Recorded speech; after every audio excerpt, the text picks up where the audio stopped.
The EA press conference starting right here. We're gonna be starting. So let's get our volume. You want to bring it in? Yeah. Better be louder.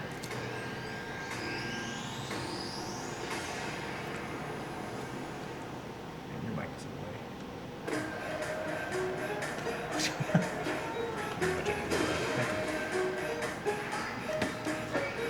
Anthem. Is that loud enough for you guys? Louder be better, but sure. That's the most. Sim? I can do it. It's FIFA. Anthem. I don't know what that is. Probably Battlefield or Wars. Oh, Star Wars. Wars. Star Wars. That's You missed it, Eric. They're probably just showing a bunch of the stuff that they've already. Yeah. Yeah, Battlefront. Yeah, these are previous. Well, I mean, they showed some Anthem stuff, but it's already been stuff Like that's an shown Harden. with Anthem. Like previous trailer compilations. You know, Mass Effect Remastered would be good, yeah. Ooh, what's that? Whoa. Oh! Damn it, I knew we should have been there. Yeah. It's coming out. Gonna get you. This is Anthem, isn't it? Oh! I don't know. Anthem has that flying thing, doesn't it? Yeah, it does. I think it is Anthem. Look at that guy. That's pretty cool. Oh It's my like- gosh, how cool is that? Does it come out? What? It's like one of the Titans from Anthem. Hercules. We're going to talk about that a little bit later in the show. But welcome know. everyone. Oh my God, to that girl I always see on the TV at Renee. fucking Well, you GameStop. might recognize She's me so good in the looking. community. Good. I'm kind of a new face around here. So this year, EA wanted to change things up because they know that I'm both a gamer and a fan. So they invited me to come and host the show. And I think this year is going to be a lot of fun, you guys. I hope you're ready. Because we're about to Her kick the hand press up in the top conference right off. corner is But distracted. before we do that, 'Cause I can't EA see your plays down here more because than of just my the mic. show you're about to watch. Right behind these doors, there is a fan fest outside, and it is huge this year. It's a full 3-day gaming festival where thousands of gamers can come and play games for free. Now, inside the theater here, there are hundreds of community members from all over the world who are going to be capturing, streaming, and getting their first impressions of the games that we're going to be showing off here today. But before we can get to that, we've got some reveals, of course. We're going to kick things off with a look at Battlefield 5 multiplayer. Now, I know Trevor Noah gave you the first look. Yeah, we can I find haven't even that seen the first look yet. last month, but we've got some new stuff to show you today. Then we're going to move on to FIFA 19, and boy, do they have some big news, you guys. Any World Cup fans? You guys FIFA excited? 19. Yeah, it's going to be awesome. People. Then we've got So two excited. new indie games to share, and then I'm going to come back towards the end of the show with some of my favorite developers to Give you me guys indie a games. nice, meaty look at Anthem. And of course, yeah, we got the woos for Anthem. I'm into it. You want to do this with You me? were less excited. Well, wouldn't it be fun, you guys, if I told you all the secrets at once, right? So cringy. Hey, he's such Poor a guy. secret of the show. Oh no. They can touch you, So you without can't touch further them. ado, let's get things started. I just jumped up there and like, I'll do it with you. Let's That's go. like at Gus's brother's bachelor party is the same thing. Oh, is there gonna be time traveling in this? No, it's Battlefield, right? I'm ready. Right. Battlefield 5. No time traveling. In. They showed all Battlefield Carrot. different soldiers.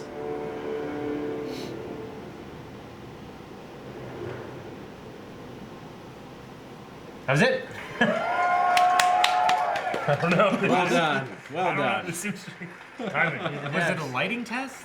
What? Right, it's time to kick this thing off. It's been 2 weeks since the reveal of Battlefield 5. And you know what? It's been exciting, it's been a lot of speculation, and so many brilliant remixes of a reveal trailer. But there's also been lots and lots of questions from the community. And we've heard you want to see more gameplay innovations. You want to know how customization actually works. You want to know more about our take on the Second World War. We want the online So to work today, at launch. We'll show you more gameplay and why this is the deepest and most immersive battlefield yet. Well, that's It cool. certainly let's is. see. You will be able to dive and smash through windows to surprise your enemies. Cool. Where previously defenses were stationary, you will now be able to move these weapons around on the battlefield and gain cool. advantages. Well, that's neat. I like that. And our renowned destruction system is back and more impactful than ever. I love So, destruction. Me well, too. That's I why I can't love really it. hide That's- from those that's pesky great. tanks anymore That's as they amazing. come Is that like chasing all you buildings? as they Yeah. move through those Oh, buildings. the snow falling off. Uh-huh. And you will now be able to customize your soldiers, your vehicles, and your weapons, not only for the gameplay, Better but be for able to make the them fat. looks, as part of our portrayal of the Second World War. It's only fat officers, Eric. That's just the tip of the iceberg in Battlefield 5. You're going to see a lot more of our new gameplay systems here at EA Play from our community. So let's talk about our single player in War Stories. Yes, let's do that. So we want to tell you about those untold stories that got us excited to start with in this game. It's about, what you will see is really those moments of human heroism. It is about witnessing the war through the eyes of the men and the women who shaped the world forever. Real and relatable people facing the brutality of war. We started off by an exclusive look at the Nordlys war story over at the Xbox briefing tomorrow. Thanks, Lasse. Something not to miss tomorrow. So, our launch in October is just the beginning. You will all go on an expanding journey through the Second World War. No loot boxes, No loot no boxes. preview pass. Alright. That's a good thing they said that first. Yeah. Every day will bring something new. And as part of that journey, after launch, you'll get something I know a lot of you have been asking for. Okay. What? It's Guy speaks English. Royale. Oh, Battle Royale. Oh wow, that's pretty Royale cool. mode. Aaron would love that. It's the hot thing. I like a That's good the big one-on-one. thing, right? It is the hot thing. Reimagined for Battlefield. What? So we bring those pillars of Battlefield with destruction, team play, vehicles into this new experience. So we will bring you experience that you haven't played before in Battlefield or anywhere else. But more about that later this year. So with that, it's time to show you what makes Battlefield so special. It's the unmatched intensity of our multiplayer sandbox, and this time, it's even more epic, fighting across multiple maps and modes. Welcome to your next Battlefield experience, and this is your first look at ground operations. And this time, even featuring music.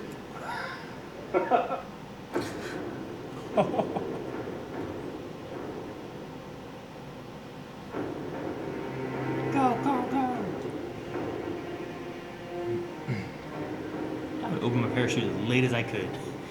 Well, if you do it too late, you fucked it I up. said as your late legs as I and then you- could. I'm not then you saying die. I don't do it so I I opened mine die. late. Too late. Just saying as late as I could. Yeah, I feel the same way. I just want to be up there floating for 20 minutes. While people are shooting Rules at of me. war, they're not Yeah. supposed to shoot you. They still do though. Yeah. I mean, I could when there's accidentally try to shoot thousands planes. of I love that. That's really cool. the latching. Yeah. They didn't shoot at my grandpa. Oh! Shit. Well, that's cool. Jumping back and stuff. Yeah, I'm excited for flight combat. Yeah, me too. I love that. Like if it's like that, like you can do anything on this map, fly, tank, anything. That's how they have I mean, it in that's the how- past. That's how every battlefield is. Battlefield, yeah. Yeah.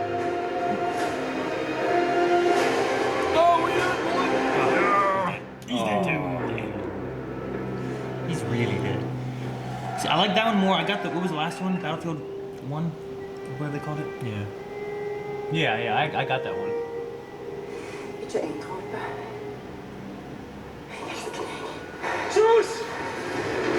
Oh!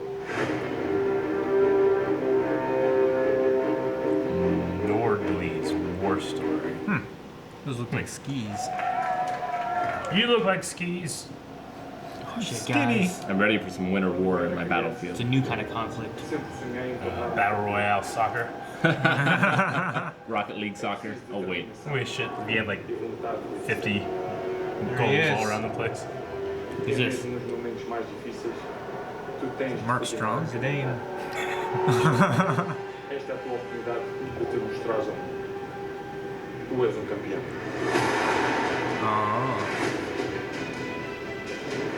EA Sports. It's in the game.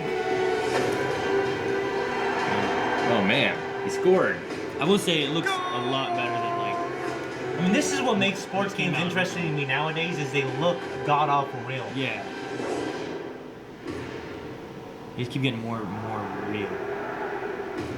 It's all about that rookie play. I don't know who that guy is. I feel like it should be exciting. It's like a whole season's worth of highlights. All these scoring. Right? Well, that's how they want to like get you Oh, excited. magic about ball!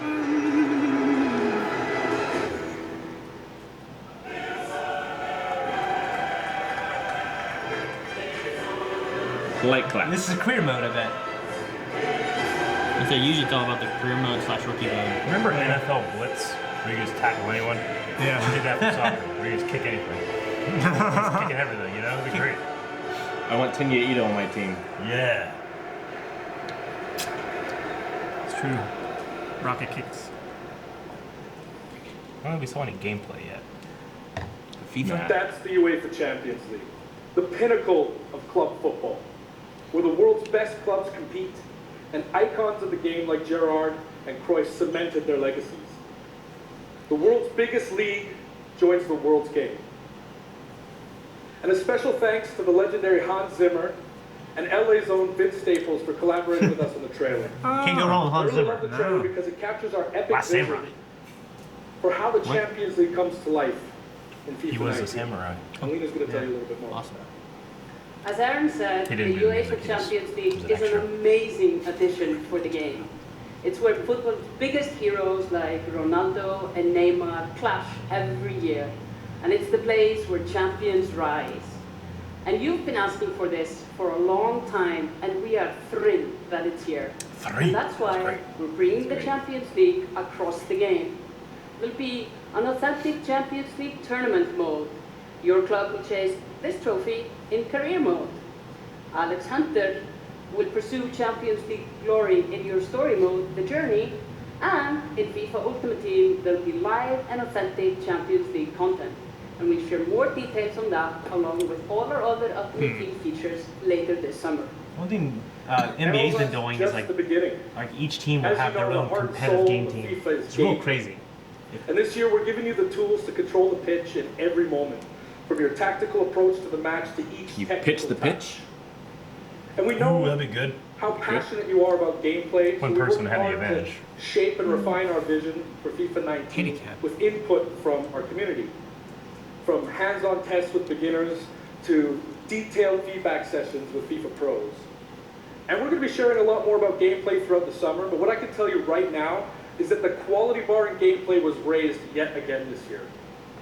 So Should we be look writing forward to down everybody like experiencing the industry game speak. on the hands-on sessions Right. this week. Quality And raising also, the This bar. year, we're extremely gonna do excited better. for everybody to play when we launch on September 28th. And that's our FIFA 19 news, headlined by the UEFA Champions League. But I just wanted to take a minute to pause and reflect. Standing next to this trophy is a little bit surreal. Please let there be a rabbit You in know, there. growing up, Right. there's two iconic trophies that every young player dreams of winning. Okay. And for your club, it's this one, Not Americans. the pursuit of Champions League glory. But for your Three leg country, race, field day. it's this trophy, Trophy, that was mine. What's that one? the World Cup. And with the tournament starting in just 5 days, we're excited says for the World world Cup to on it. compete for it. Why do they produce The this? Holy Grail. That'd be So you great. can imagine, all of us on the FIFA team can't get wait Indy. for the start of the World Cup. Why And do we they have want to producers do the celebrate with presenting? FIFA Why don't they get 18 players, presenters Which is to why present? we've just updated the game with a free World Cup experience on PlayStation Like they 4, instantly know the Xbox game, One, and they gotta PS, teach someone to act like they PC, instantly know and it. Nintendo True. Switch. But you can take Ronaldo and Portugal to their first World You Cup should get like victory. blue collar. Or you can Like write people your have own no idea story who they are. with some Going, great nations and, who qualified You this can play, year. you can So yeah, kick. look like you just Or clocked you out. can make That'd the be crazy great. dream a reality for I your just home want an EA country, of all like grandmas. mine, Iceland. What? Who would have thought that a nation You have of weird only fetishes. 350,000 people would ever qualify? And you can feel their excitement.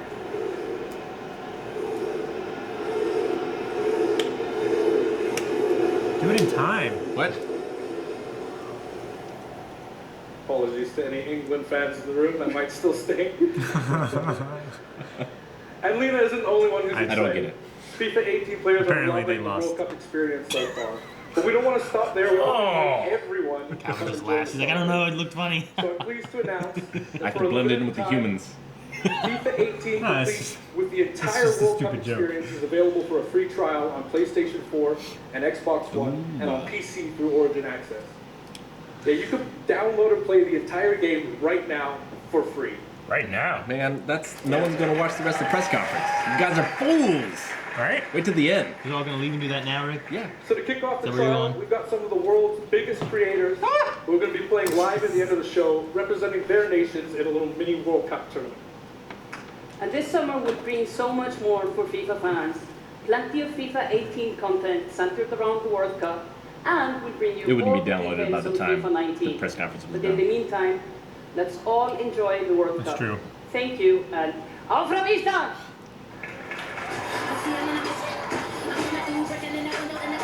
So there's only so much they can do with a sports game nowadays.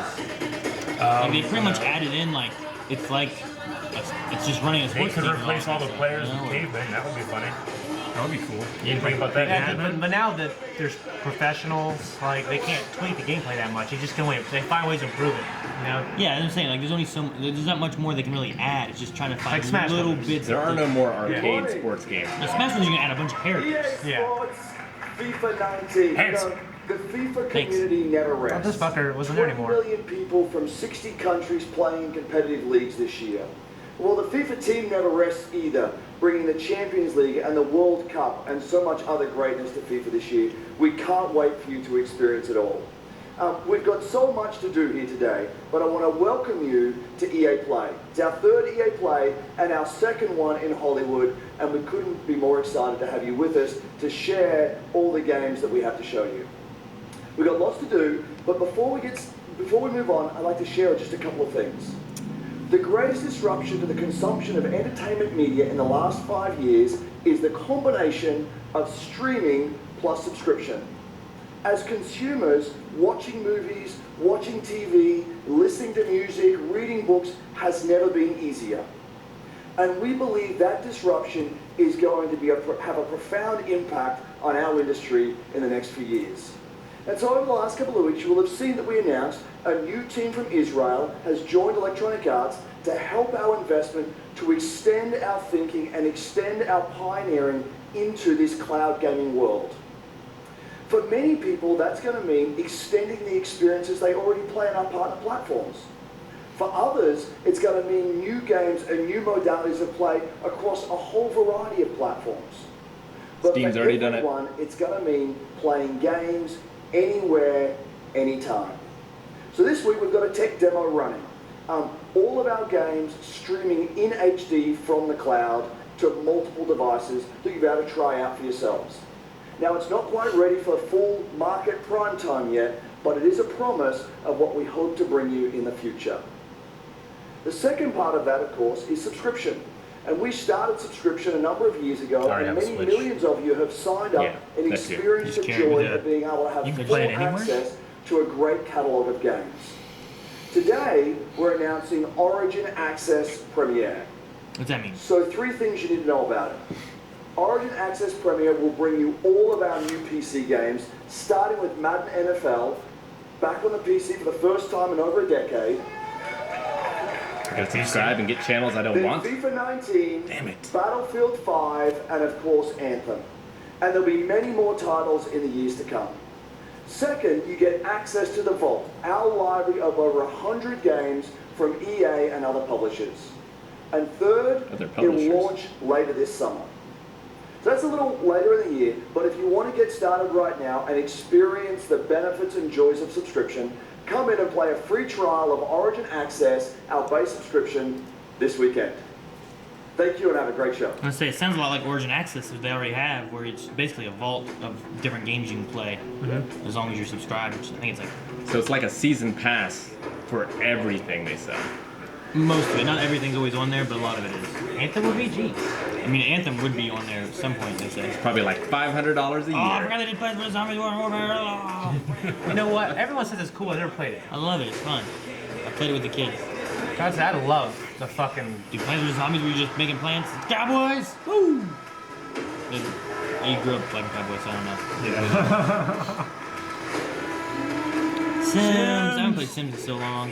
I should make that. Whoa, Make all you guys Sims got great. Oh, Yes. Anthem. Right? We just go around, trying to find love and happiness for everybody. He was real Anthem happy. really reminds me of.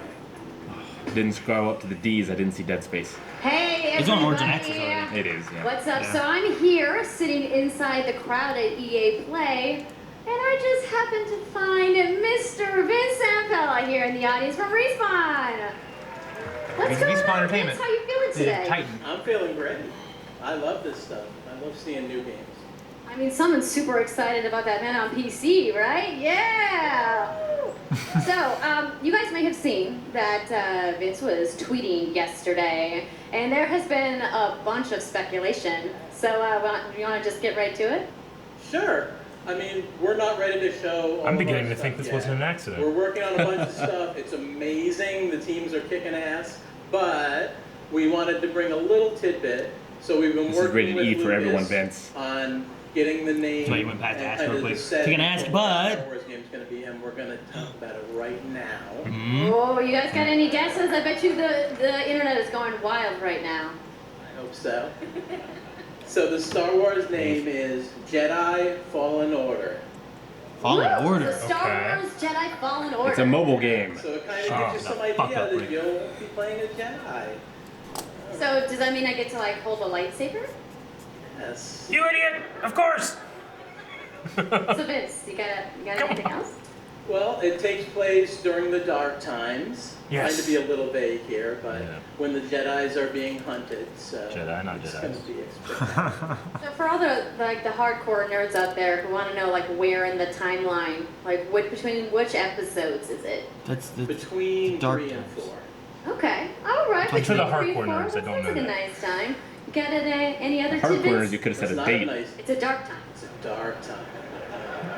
How many years before the battle have you Bad having? time. This could just be all dark. It's a lot easier to Yes. cancel when they don't even show anything. Well, All right, so I think people are now Jeez, he's not anxiously wrong. want to know like when can we play the game? It will be holiday of next year, Oh. 2019, not this year. So sorry to dash any hopes. No.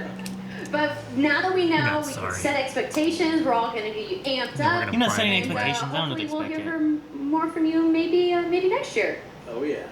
Well, Vince, it was great to see you. Thanks for stopping by the show today. That guy's we do have a smiling little so bit good more in the news back. on Star Wars, so I'm going to toss it over to Dennis. Star the Wars. guy is Looks like directly between Batista. them. You kind of looks like Batista. Said more Yeah, news yeah, on a little Star bit. Oh, okay. Front two. Said more news on Star Wars than Lumber was. I didn't play the new Han Solo stuff. Hello there. My name is Dennis. I work at DICE in Stockholm Give on me Star Dooku. Wars Battlefront 2. I'm really happy and excited to be here today, so thank you so much for hanging out with me for a little Next year, bit. Star Wars Battlefront So 3. we launched our game in November of last year, and clearly we didn't get it quite right. So instead of coming out of the gate sprinting like we really wanted to, we had to take a step back and make sure that we were delivering the game that our players really wanted. So we decided to completely overhaul our progression system and add a bunch of new character cosmetics for players to collect instead. So from there, we added a new hunt mode inspired by the original Battlefront games that I loved personally, starting with the Ewoks on Endor. And Jeez. Murder bears. Good lord. thank you. great. job, We, man. it turned out to be by far the most popular update of the game, and the team loved building Ewok Hunt. So, as you might know, Is this a we're GIF? currently Yeah, in okay. our Han Solo season with Mm-hmm. content from the movie coming next week. It's headlined by the new planet Kessel, a really dangerous place, and it features the return of one of our favorite modes, Extraction. Cool. So looking forward a little bit, this summer we will be introducing Nice. a new squad system to the game, which will allow you to team up much easier and play with your friends. Oh, good. Cool. That's always We're annoying. also Yeah. adding a new Starfighter mode focused around dogfighting with your hero ships. And looking ahead a little bit more, we will also be delivering a new large-scale multiplayer sandbox experience focused around capturing command posts and attacking and taking out capital ships. But that's not all. We know that you have been asking for new heroes, villains, and planets from a certain era that features a very iconic Star Wars conflict. So I'm excited to confirm that Battlefront 2 this year will be going deep into the Clone Wars. Woo! Yeah. Right. Yes, that's super cool. That's great. Give me Dooku. Give me Ahsoka. Has It's to only be. fitting Rex. that we begin on the planet Geonosis, featuring multiple levels, including the largest level we have ever built for Battlefront. So let's talk about the heroes and villains. First, let me introduce The leader of the most powerful droid army in the galaxy, General Grievous. Good. And yes, he will be going up against my own personal favorite, Jedi Master Obi-Wan Kenobi. Yeah, baby. Finally making his debut in Battlefront after all these years. About time. So, but we're not done. That's not it. They Show a will picture not of be him. alone. Joining them is the Dark Lord and leader of the Separatist Alliance, Count Dooku. Yeah, baby! As well as someone to bring balance to the Ahsoka? Force, Obi-Wan's unruly Padawan, Anakin. Gotcha. Yeah. Okay. All right, good. Alright. Good. The team at Final. home is extremely excited to be building all of these cool things. EA and DICE are committed to Battlefront. We had a rough start, but I really think that this game has a bright future. Thank you very much for Sounds like playing they're the listening. game, providing us with your feedback, Does. talking Well, I to couldn't us. help Together, we will make this the greatest game that we can possibly build. There would be no Battlefront without you. So thank you, may the Force be with you, and enjoy the rest of E3. Cool. Thanks. I wish we had some gameplay, but Yeah. I mean, just that there. Hey, you know what? We Still fucked good, up. yeah. We I fucked just up. want to play Christopher Lee. I can't believe the footage they had looped though. You think they'd time it so I mean, they it probably would be enough. Maybe he's supposed to talk faster. What's this? Oh, Unravel. Yeah. Is this a sequel? Or maybe it's not Unravel. No, that's the Unravel character. God, I love that game, dude. It's gotta the be. level I I haven't played. played It's it. gotta be a sequel. I don't remember there being any boat stuff. No, the lifeline. That's what you're gonna do across the Ohio River, Eric. It's true. Uh-oh. Snap. No. Then how would you survive in the ocean? He's a yarn. Don't I have have no lungs. fucking clue. You're a little He'd young. sink. Yeah, he'd unravel though, and it'd be terrible. It's going to Bioshock. Dude, he's gonna go save. No. He's going to Alcatraz. Alcatraz Island. Yeah. The Rock unraveled. I mean, I love that game, but it's not like a huge game Hi. to show at E3. It's really good to see you. In Unravel, we used yarn to symbolize love and the bonds between people. In our new game, we tear that bond up right at the start. You lose everything, including your spark. But when things are at their darkest, you find hope. And you form a new bond. And your spark is rekindled. Is it gonna be a two-player? Yeah. Tale of Two welcome Sons. to Unravel 2. Unravel 2. Seems like a natural progression. Yeah. I'd have went I think TOO. I think it's gonna be a co-op style game now. It's a game about fresh starts and second chances. These two little souls who refuse to give up and who build something new and beautiful together. And the whole game is inspired by that spirit of optimism and togetherness. You see, it's all made to be played with two characters. You can play it alone, or you can play it in co-op with a friend, but there's always two characters there, sharing one yarn and working together to get through this adventure. I can see so much This yelling. game, it's quite different from the first. It's both friendlier. That's cool. Is it made and to more be so like challenging, that, or is but it just above slowed down? all, it's a lot more playful, and we think The it's first one a wasn't worthy as slow, successor. so. And I want to show it to you now. So I brought some help. So please welcome Michael to the stage. Yeah, they're gonna So play it. producer at Coldwood. Awesome, yes. Michael. And we're going to try to show you a little bit of what I'm talking about how you can play the game in co-op with yourself, essentially. With yourself. That's not fun. I mean, I had to Michael's play ready. co-op with myself all the time. How when I long was do you a play with kid. yourself all the time? So this was prepared. This wasn't. There we are. There we go. At least it's live. Yeah.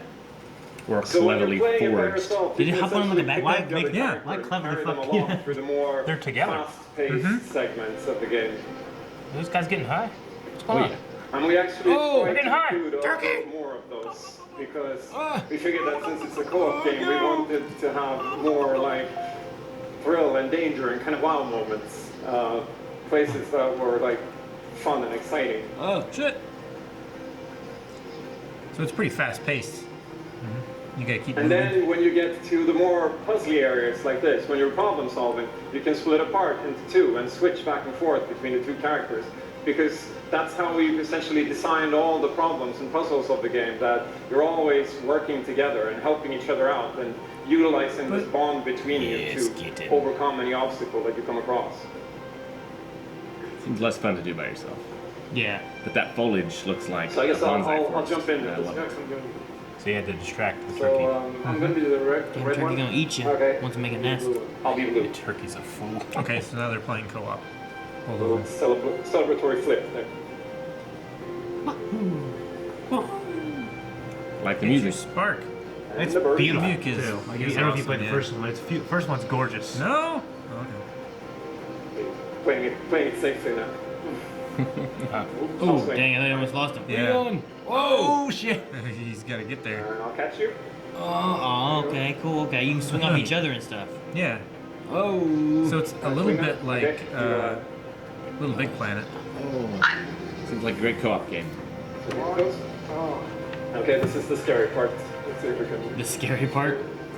Oh shit! Oh, You gotta land on jumps. top of those. Man, it's like Cuphead. Okay. You got me, you got me. Go, go, go! Well done.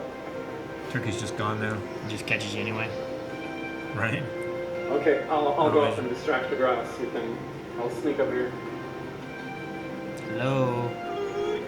Just strangle that turkey. Right? Right? Use your yarn to kill Wrap it. the yarn around him. Keep him up with the left. He can't get you there? Now I'll go. How you get there? Alright. Turkeys. Oh, now pull him Flipping up. out. Pull him up. There you go. Cool. That's pretty cool. So I'm getting like I like the Little puzzly Big vibe. Planet Yeah. and Cuphead and I don't really see the I'm getting Unravel Now 1. we can breathe again. I see Little Big I- Planet, I can see, but Unravel, yeah. It's like Unravel, but with 2 players. yeah. Oh, So no! that's Quick a time quick event. little look at Unravel 2. And also And, Cool. Legend of the Hidden Temple. I like it. Tomb Raider. Oh, cool. Temple of Osiris, rather. Yeah, I really hope you like Name it. a whole bunch of games. And before I Dead go, I Space. just want to send some love to the team back home because Aria. working on this game has been a completely amazing team effort in so many levels, and everybody has They worked should make so a hard. Muppet What's game. cool is they had this idea for the game. There's a bunch of us EA, over here, and you know, thank obviously you funded pretty much both, a and lot thank of you it. to everybody Yeah, back and home, it's like their dream you. game, I guess. love you. What about a marionette? It's neat. I mean, the main one, the first one is very, like, there's like no words and it's all very Yep. story driven, but there's no words to it. It's very, Yeah. it's very neat. It's artistic. It's kind of like Journey. Journey. Yeah. And I love Journey. Yeah, the last game to have turkeys as your enemies. South Park. Remember that? Nope, I don't remember. Yes. I need to play those games. The Obsidian games. The Stick of Truth and The Yeah. RPGs. My, No, the Obsidian, the yeah. 64 game. my kids loved whenever we went to GameStop and they were like, "Dad, look at this game." I'm like, yeah. I was like, "What is it?" And, you know, Music's it's called fantastic, The Fractured Butthole. And they're like, "The butthole." They started laughing, like, "Look, butthole." Like, no, stop. That's silly. Get them Ratchet and Clank up your arsenal. Evil bro. That's so cool. Yeah. Jeez. Goose. Feeling dangerous. Pop it. I've been looking for co-op games that me and Melanie can play. I wonder if she would be able to. I wonder if she would enjoy it. If it'd be a game that Definitely she would feels like. inspired by Little Big Planet. Yeah. I mean, I thought that about the first one. Yeah, Little Big Planet. I understand the feel of that. Wouldn't it be amazing if they made a Muppet game? Like a Muppet platformer like this? The Muppets, like Yeah. Gonzo and Kermit. That'd be awesome. You for old people.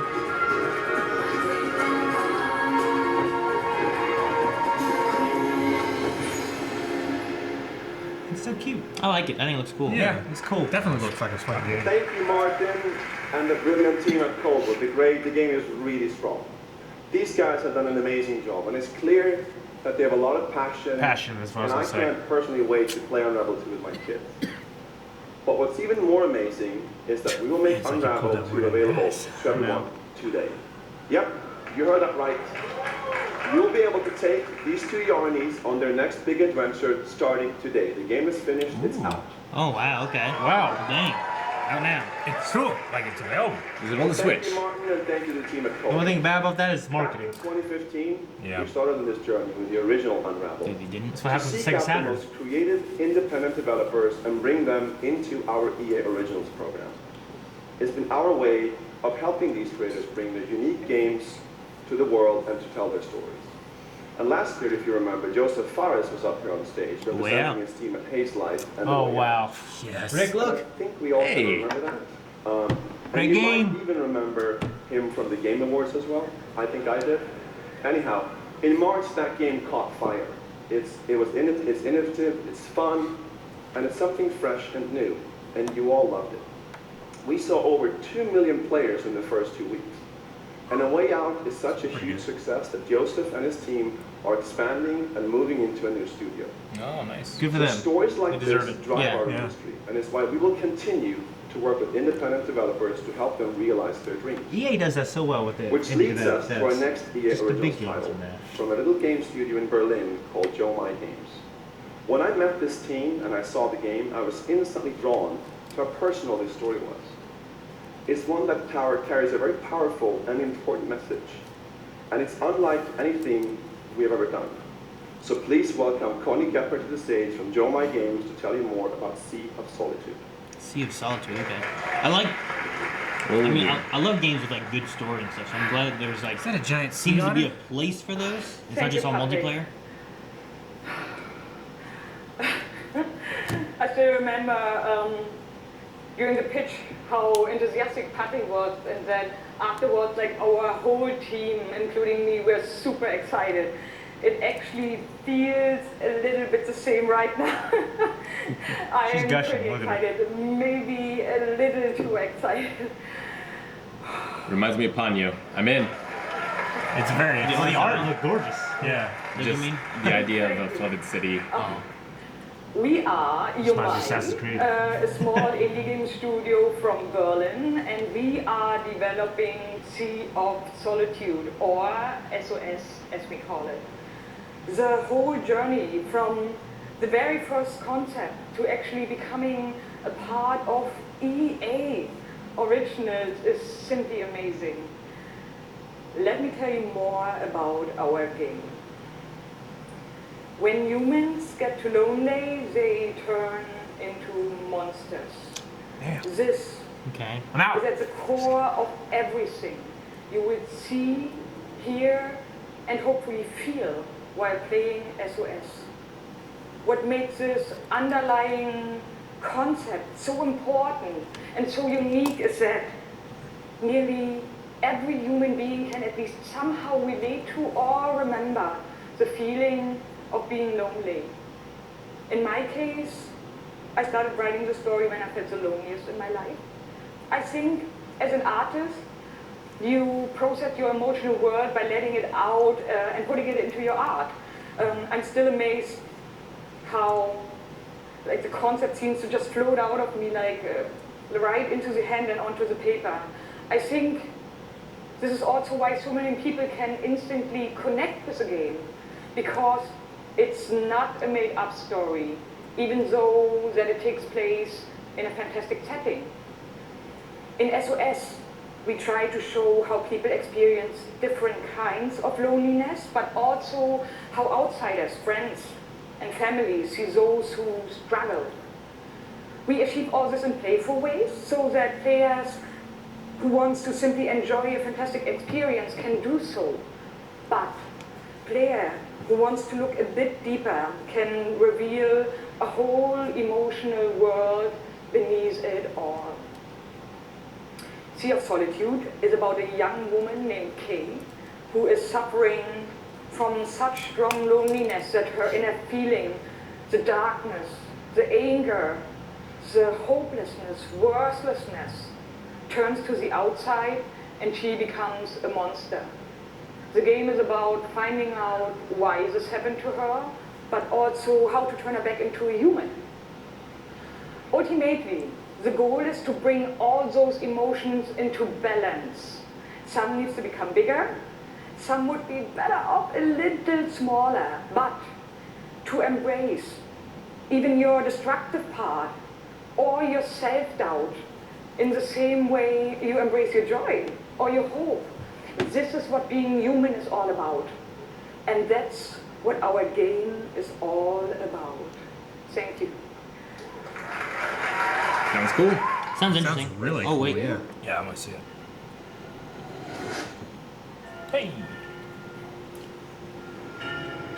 This world that I live in is empty and cold.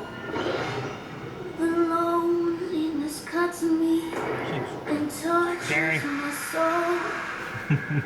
I'm no child of destiny. Hey, are you the only one left? I've just chased you so long now. I'm too weak. It is. It's C&C art. A new day is here, but nothing is new. Pretty wild. Alone in my It looks very. I love the cell shaded kind of art style of it. Yeah. Huh. Interesting. Yeah. The Dark Link version of Wind Waker. Yeah. Yeah, right? Yeah, I'm the one. But I'm not the only one. We are the one. We can shut you down, and we can put you on high. Crossover. Gather. Gang. And we're balling. Be ready. Because we're coming at you with the squad. I love the EA is like, check out these really unique games like Solitude and Unravel, because our sports games are just the same thing every year. It's a balance. Yeah. Yin and yang. There's not much they can do with those, so it's just like. Do they ever when they started adding those career moves where you go from high school rookie, that's when it started. Like, I haven't played it, that's when it started to sound really interesting to me. But you haven't played it? No, but It wasn't that- Gus wasn't that has. interesting. Michael has and stuff. He's told me all about it. I've looked up like story stuff, so yeah, it's not Final Fantasy. Have any of these sports games showed any gameplay at all? Yeah. Has it? Seems to be all cinematic. I don't think so. I think it's all cinematic. Like, I haven't played one of these in so long, I don't even know what they look like when you're playing. Are you sure that wasn't gameplay? That has been cinematics. Yeah. My name's Shay Kipling, aka Young Kid. I'm from Seattle, Washington. The only goal of mine is really to win the Madden Cup. Madden Cup? Pro Madden player. Can you shake your hand? It's a big night for young Kiev. He's been stuck at the quarterfinals. And here he is now in his first championship game, looking to accomplish a goal. Since the bus supposed to be a team game? How's the video game? And Treaty's got the lead, 40 to 19. I hate losing way more than I love winning. Oh, we have an incredible matchup. It's a rematch. Touchdown, Kev. He throws it high, and young Kev is going to be your champion. You want to get smacked again on TV? Every face, yo. Madden 18 champion. He's finally done it.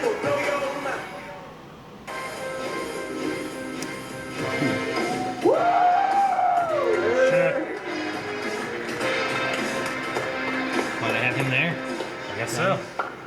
He found grunge. I've been good. You still It's kind of like Jesus, but Wow, already more started? lit. Hey, hi everybody. I'm Juju Smith-Schuster from the Pittsburgh Steelers. As you guys can see, king of touchdown celebrations. That's pretty fire. I like that a lot. As you guys know, this is Young Kid, Madden 18, Madden champion. Like, give it up, Young Kid, y'all. Give it up.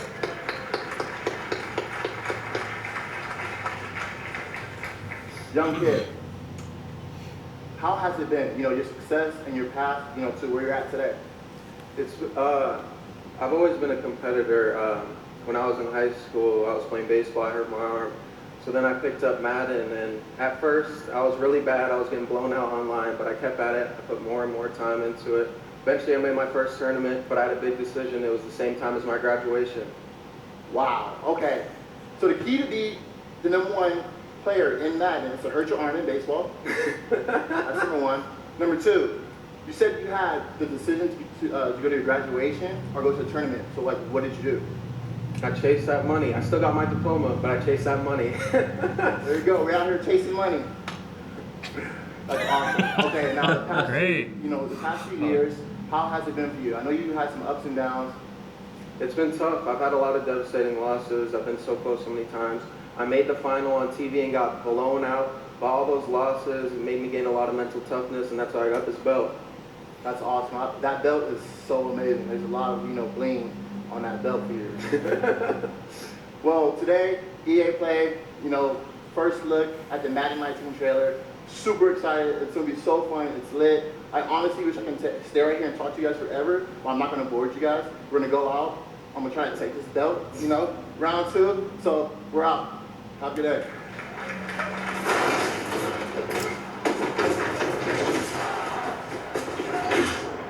You've worked your whole life to get to moments like these. To the very top of the mountain. You battled through the pain and failure. All just to get to this place where you've been told legends are born. You fall so you can rise. And you rise so that you can truly see. See that it was really never about reaching the end of the road at all. But about all the moments that got you here. The Browns.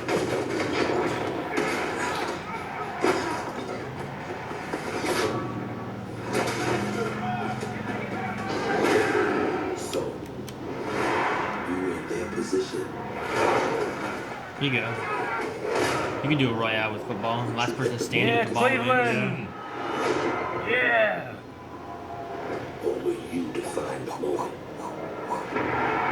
Best things the Browns have done in years. Yeah. Being in the game. Oh, he didn't even catch that ball. I just barely. My brother would be so excited. You're gonna know. Is your brother a Browns fan? Goes every year. I feel sad for him. Yeah. Hello, He's ladies going and to turn gentlemen. into a monster I'm of the famous disappointment. professional shoutcaster here alongside Redwood Studios General Manager Michael Martinez. How you doing today? I'm super excited to be here. Yeah, we're going to do this presentation a little bit differently and give you your first look at a brand new mobile game in a live, winner-take-all, head-to-head match. Man, I'm not interested. Michael, why don't you tell us the rules? Why? Sure thing. The objective is straightforward. Is it Hearthstone? Destroy the opponent's base to win. Unit control, super simple. Just tap the destination, unit automatically moves there. The most efficient way to destroy the opponent's base is with this giant nuclear missile in the center of the map. That's the most Control efficient? missile by standing on a majority of the control Damn. points. A bar fills up while the missile is possessed. Whoever controls the missile when the bar fills up will fire the missile. Takes 2 missiles to destroy the enemy's base and win. That's it. Sounds great, Michael. That's not how Enough missile talking about silos it. work. Let's get to this match. Absolutely. All right, ladies and gentlemen, we have an awesome matchup lined up for you here today. Fighting for the blue side of the room. If you could please give a cheer for one of the most formidable RTS players there is. Okay. Make some noise for In Control. Ooh, In Control. Oh, shit. He's a Protoss player. Yeah. He's the blue Right, team? yeah, In Control, Yeah, right? I gotta see who's on the red team before I decide who I'm rooting for. He was one of the StarCraft 2 players that I followed a His lot. opponent fighting for the red side of the room. Uh-huh. A competitive mobile gaming phenomenon. Please join me in welcoming to the stage Nick at Night. Nick at Night? I can't say I Ooh, knew. we did finger guns. I'm gonna go with him. I can't say I know. Bang, bang. I'm rooting on In Control. Okay. So shoot him a Gavin does that. Slap bet whoever wins. I get red. You get blue. Nick at Night. All right. I'm colorblind. They got rid of Nick at Night because he wasn't making any money. All right, are the players ready? Let's get this thing going. Ready to go. I'm ready to go. Let's do it. All right, let's kick this off. Nice Night, come on. Let's go In Control. out there. It's a good genre. I'm very excited for this. The I live players for are this. loading in. Man, this We are guy ready has to No go. Nick at Night. He can't be that good. The shoutcaster's ruining his career right here. Bases have been deployed and the action begins like any strategy game. Economy will be the focus. We've got a harvester to start things off. Nothing too crazy yet. Nothing too crazy. Now the infantry is going to come out. job, to Nick. hold I just want to play top next stop. point players, That's of the course, obvious trying to move. take Nick that at Night knows position. better. Nick at Night being able to reach it a little bit He's setting up first. secondary. Yeah. And I was thinking of that too. Control's going from the top side. Also very important. Oh, we're going down. Yes, thank God. You know you can play XCOM on He's mobile? able to create a 2-on-1 if he's able to get there. So he's getting I'd rather there. play on a console. Here comes GDI with a Rhino. It's going to rip up those infantry. Yeah, going for the anti-infantry. And like any strategy game, the units that you're going to use Looks like a when Flash you deploy game. them will I'm have sorry. a huge impact. Your micromanagement of of your forces and protecting that economy as well. Come on. Attack bikes in the top. I like the flash, right? There he is. And In Control placing the turret on the top right side to help cover that as attack bikes move towards the northwest position. We can see that the missile is beginning to ready and firing that. That takes out half your base. The most important objective on the map is to hold those control zones. Right, and In Control making a lot of progress to that far right side of the map. Yeah, good In Control. Did a great job of holding that down. He's got 2 points right now. He's redeploying his vehicles to the south side, bringing out more infantry to deal with the attack bikes. And as that economy ramps up, of course, we're seeing bigger, more powerful units. Come on, Naked Knight. I want to see the big screen. I don't care about the little screen. No, I want to see their thumbs. I don't. Brings out his first tank. That's going to be used to try and help And push the ultraviolet reflection in the phone.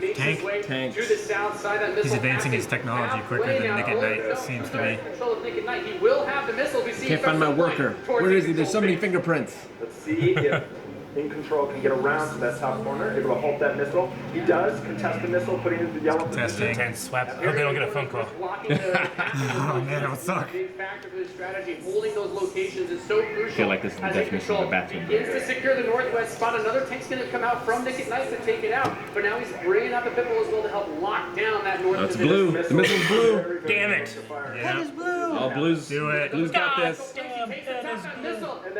Oh shit, there it goes. It's one. You need one more, right? Yep. That's half.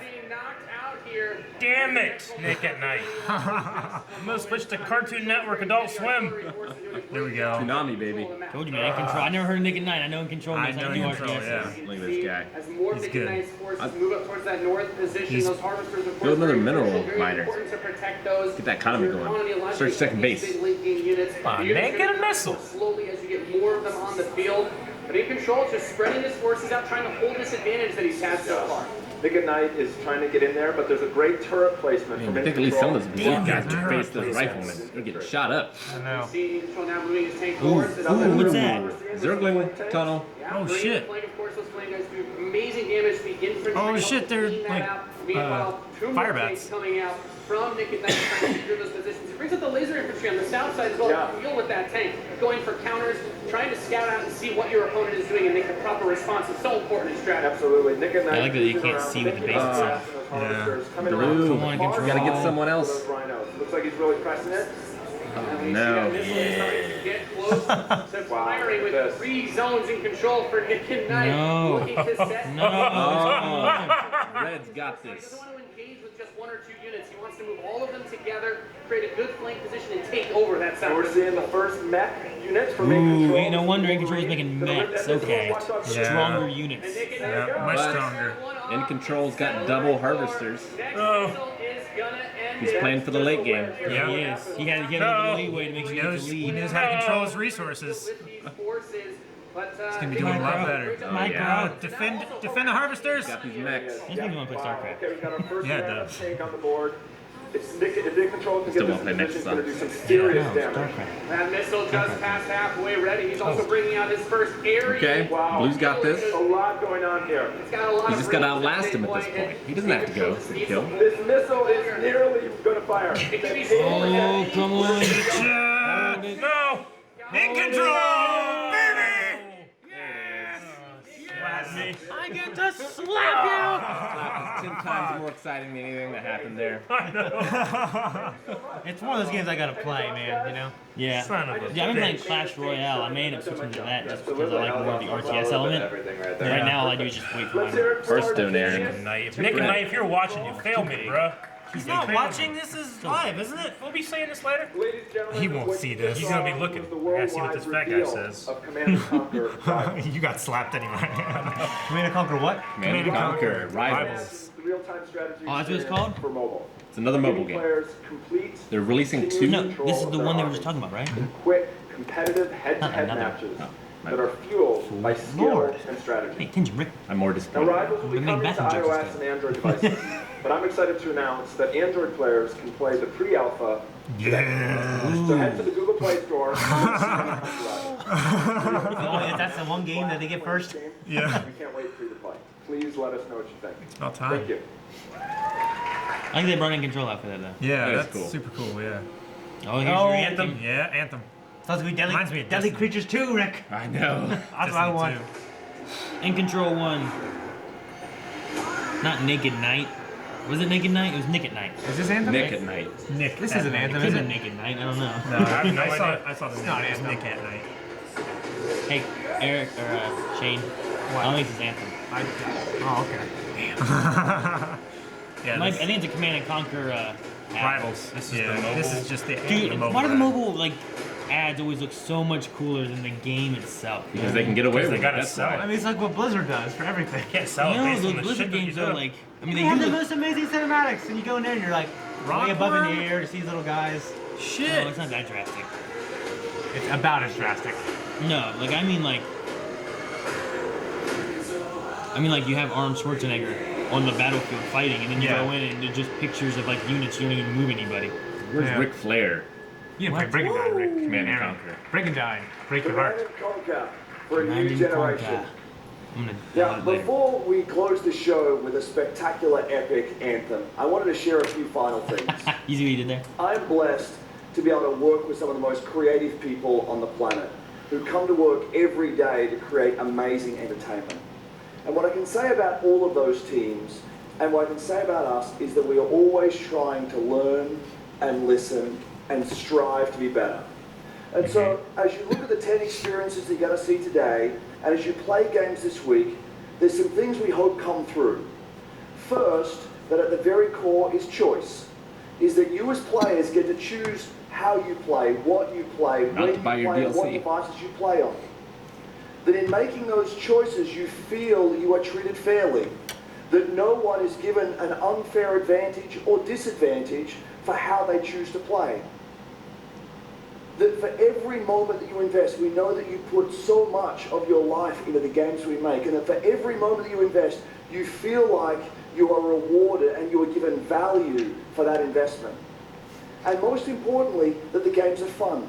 That we move past the grind, sense of and that these accomplishment. are experiences that truly enhance your lives. And so, as we think through all the things that we're trying to do, know that we want to be better and that we want to make great games. And that as much as we love making games, We love and making as money. much as you love playing them, It'd be funny if you said that. there's something that is even greater that we can do together. What if he said that? The power of this community when we come together to do amazing things is profound.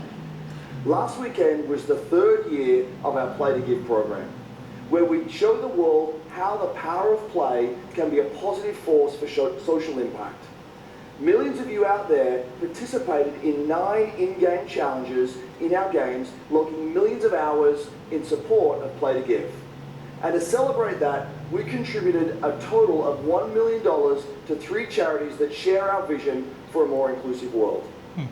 A world where representation and equality are giving money not away. what we Money. strive for, Yeah, motherfucker. but They're giving it away. and where bullying and Charity. exclusion are not an everyday threat. These 3 organizations, the United Nations He for She, PACE's National Bullying Prevention Center, and Ditch the Label, an anti-bullying organization, all are doing great work, and we're proud to support them through Play to Give. And thank you for your support. Thousands of us at EA and millions of you together doing immeasurable good because we love games. Thanks for being with us, and thanks for the incredible privilege of making games for all of you. Now, without further ado, let's take a look at Anthem. Thank you, EA, for all the awkwardness. It was a very awkward moment. And they just got rid of that girl and completely. Vanished and left our world in chaos, I love chaotic worlds. altering, Cool. destroying. You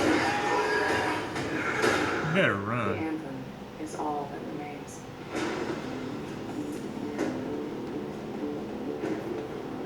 There's a storm coming. These walls can't protect us forever. Is it Attack on Titan?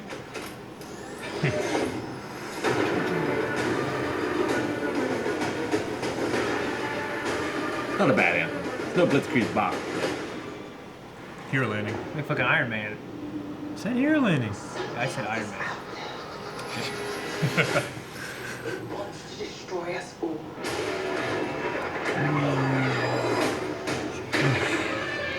Underwater. Cool. Yeah. Eric, you get to punch shit. Yay! Ooh. And hit it with I love it. I love the big things.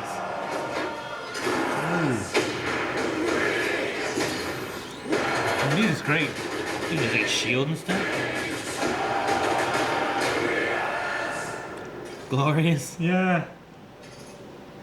I get a little Destiny vibe. Yeah.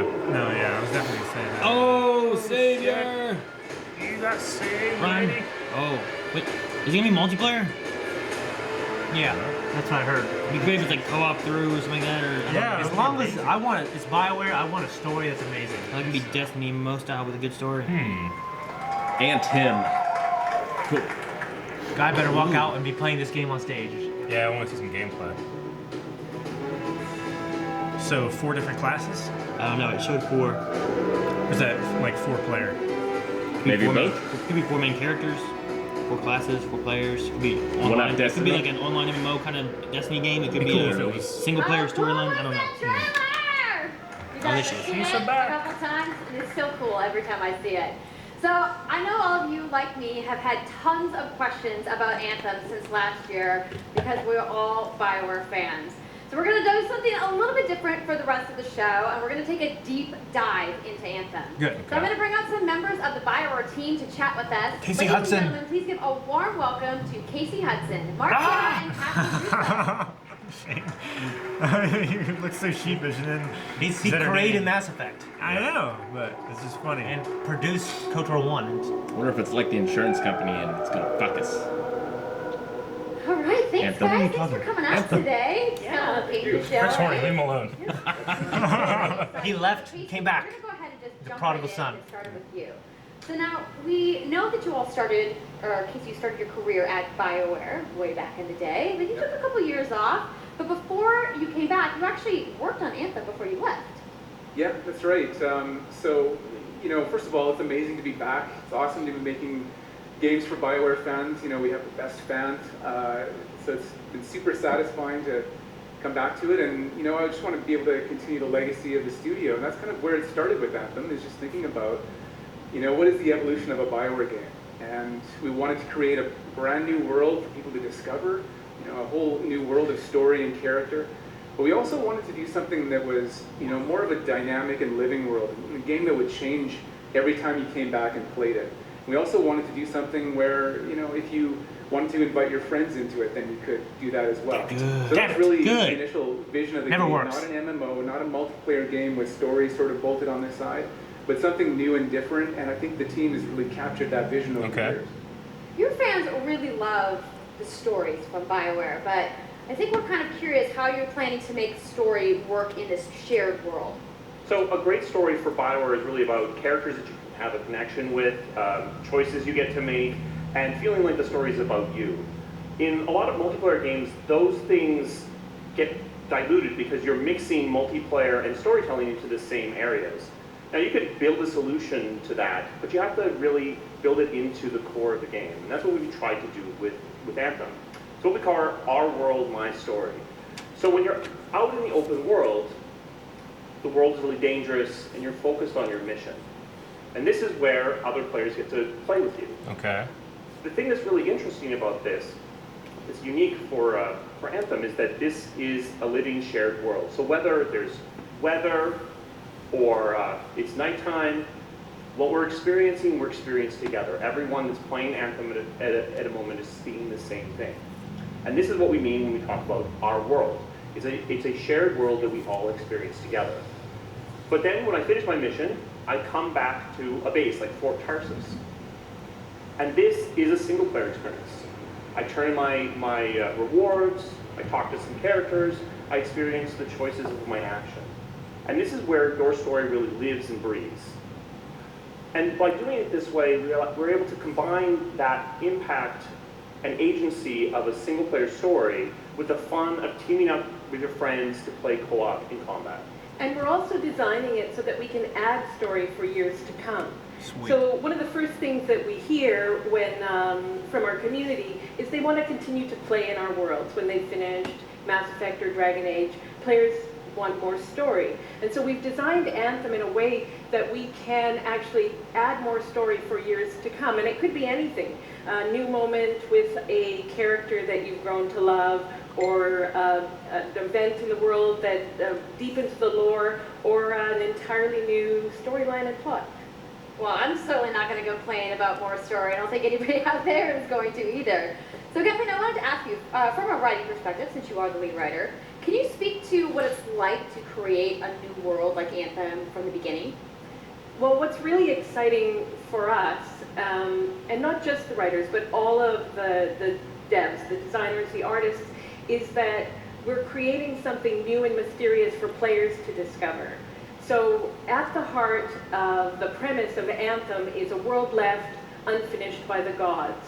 But the gods left behind their massive tools, and those tools are in constant conflict with this unknowable force called the Anthem of Creation. And the chaos of those things pushing against each other means that the world is constantly being reshaped in new and unpredictable ways. Yeah, violent storms, mutant creatures, gigantic monsters.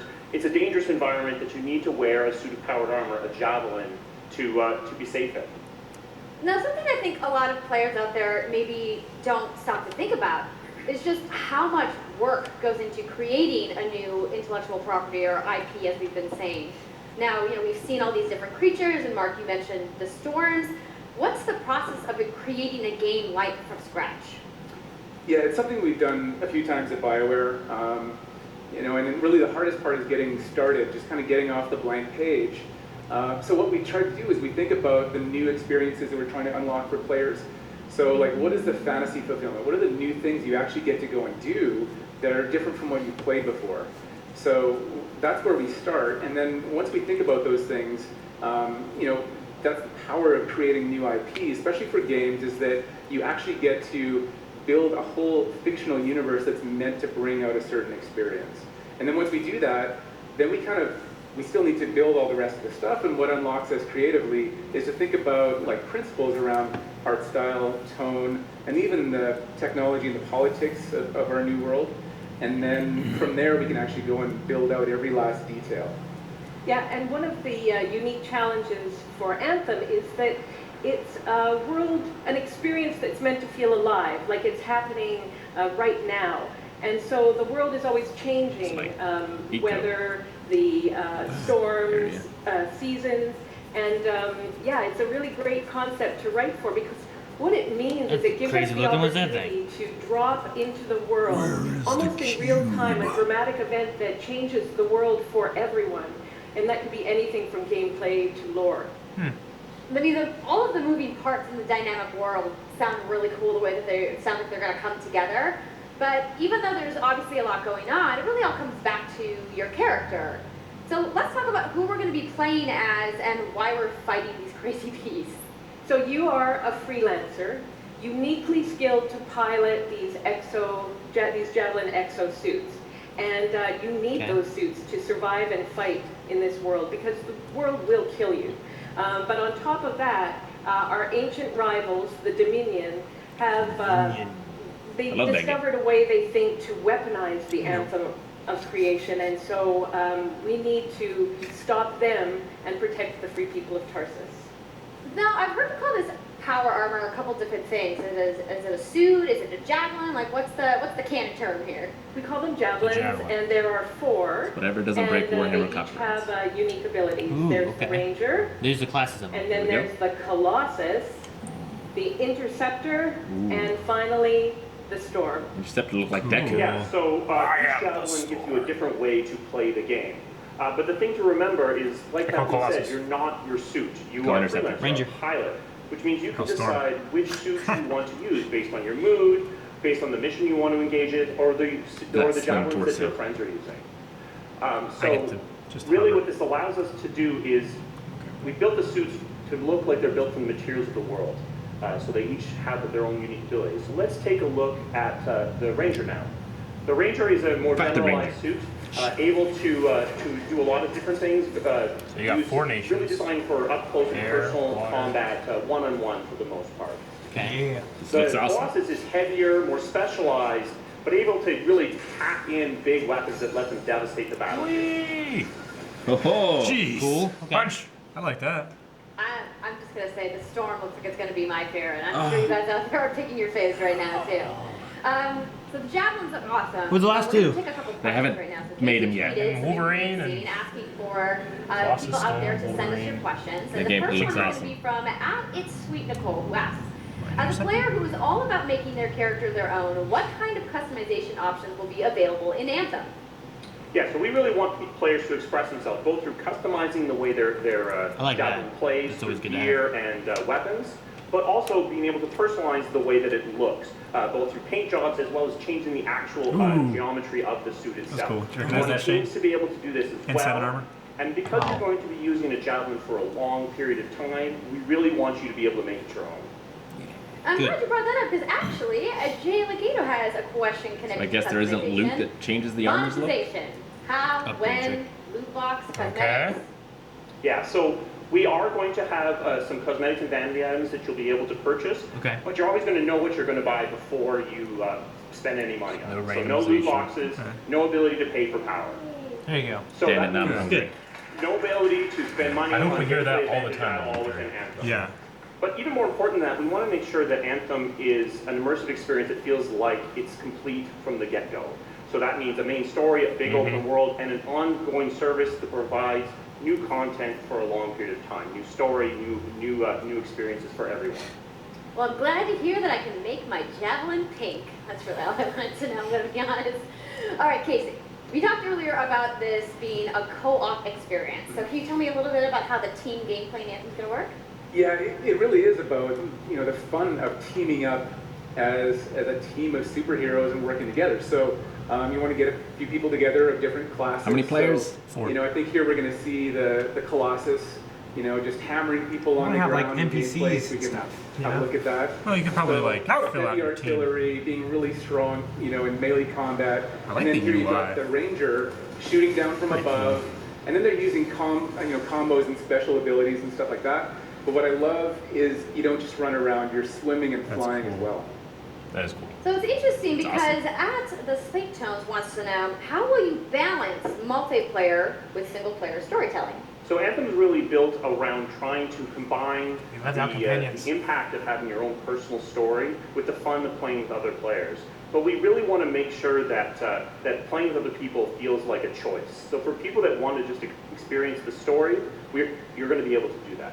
Now going out into an open world like this by yourself is going to be a little bit more challenging than if the team of 4 people. And we've really tried to balance the co-op experience to be fun even for people that don't normally engage in this kind of thing. So I really hope that everyone at least gives co-op a try. Okay, that's good to know. If you want to roll solo, you can, but it's just going to be a little bit more difficult. Well, I know you all are on the edges of your seats. How about we show a little gameplay? Yes. There we go. Yeah? There we About that? go. The group, All people right, in the audience, dance. Yes, lady. I want people there to be like, yeah! Yeah. Never do, unless it's Nintendo press conference. They're all hungover. Called Scars and I'm always Villains. disappointed by Scars people who and do put this. together an acid-based super weapons. You gotta take them out. Acid base. So you start in the Strider, which is like Look at a those giant things. walker, and it's your forward base of operations. You have a conversation with your crew, Halleck, Faye, and Owen, and you'll hear Oh, Owen. Baines He's going to Misha. talk Owen us Wilson? through the mission as we experience it here. Wow. Do your impression. And yeah, then you just get into your Javelin suit and you head out with your friends.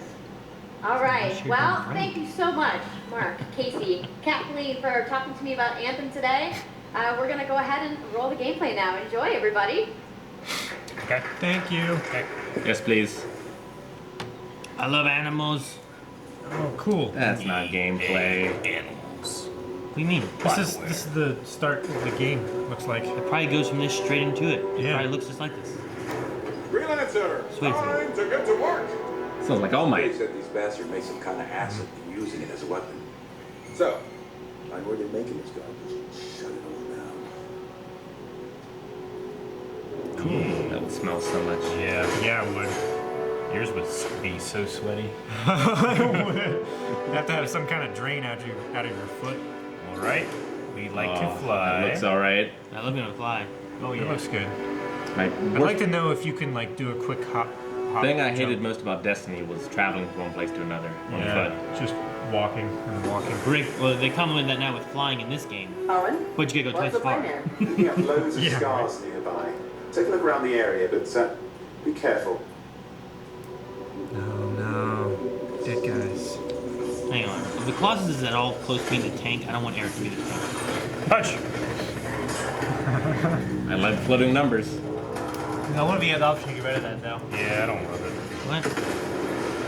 And you know you're hitting. Some people do. Right. But then you know you're hitting, though. There's other indicators. Look at all the weapons. Oh, and the turrets. Better move quickly. I wonder how much of that you can actually go to. I think you can go to all of it. Whoa, look at that! It's a troll. Cool. Titan. It does look like a Titan. Cut his neck. It's like one of the guys from God Wait, of is it War. dead? Is he done? I don't think so. I think he just went look past at that. it. There's a hole in the ground and in the water. You just. Yep, just go in. I'm gonna get so lost in this game. You will. Yeah, you are. Need like a lifeline for you. Yeah, it looks like you can just play 4 players.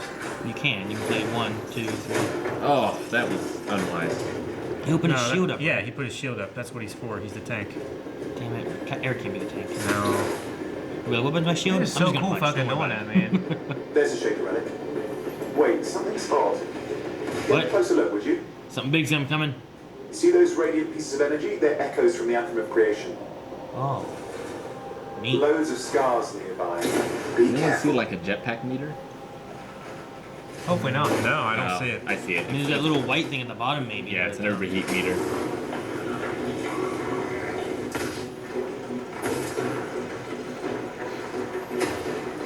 Is it which one's that's the Ranger, right? Yeah. Colossus. That's Oh, look at that. It's like a mortar. Shit, combo! That's a storm, right? Yeah, That's look. a storm. There's a storm. Yeah. Whoa. Oh, we can teleport. You had to blink. He's got like an SMG. That's cool. Is that the Interceptor? No. No. Interceptor's really live. That's the green kind of. Yeah. Right? Okay, now the It's got silence. echoes of Anthem is dead. Do you think we get a bonus for... Wait, something's happening. Oh no. Here it comes. There he is. Where is it? What? That's What the hell was that? the I Interceptor. think that was whatever laid all the eggs around here. The sound came from below your position. Below. Yep. It came from below. Maybe it doesn't. On the plus side, this definitely counts toward hazard pay.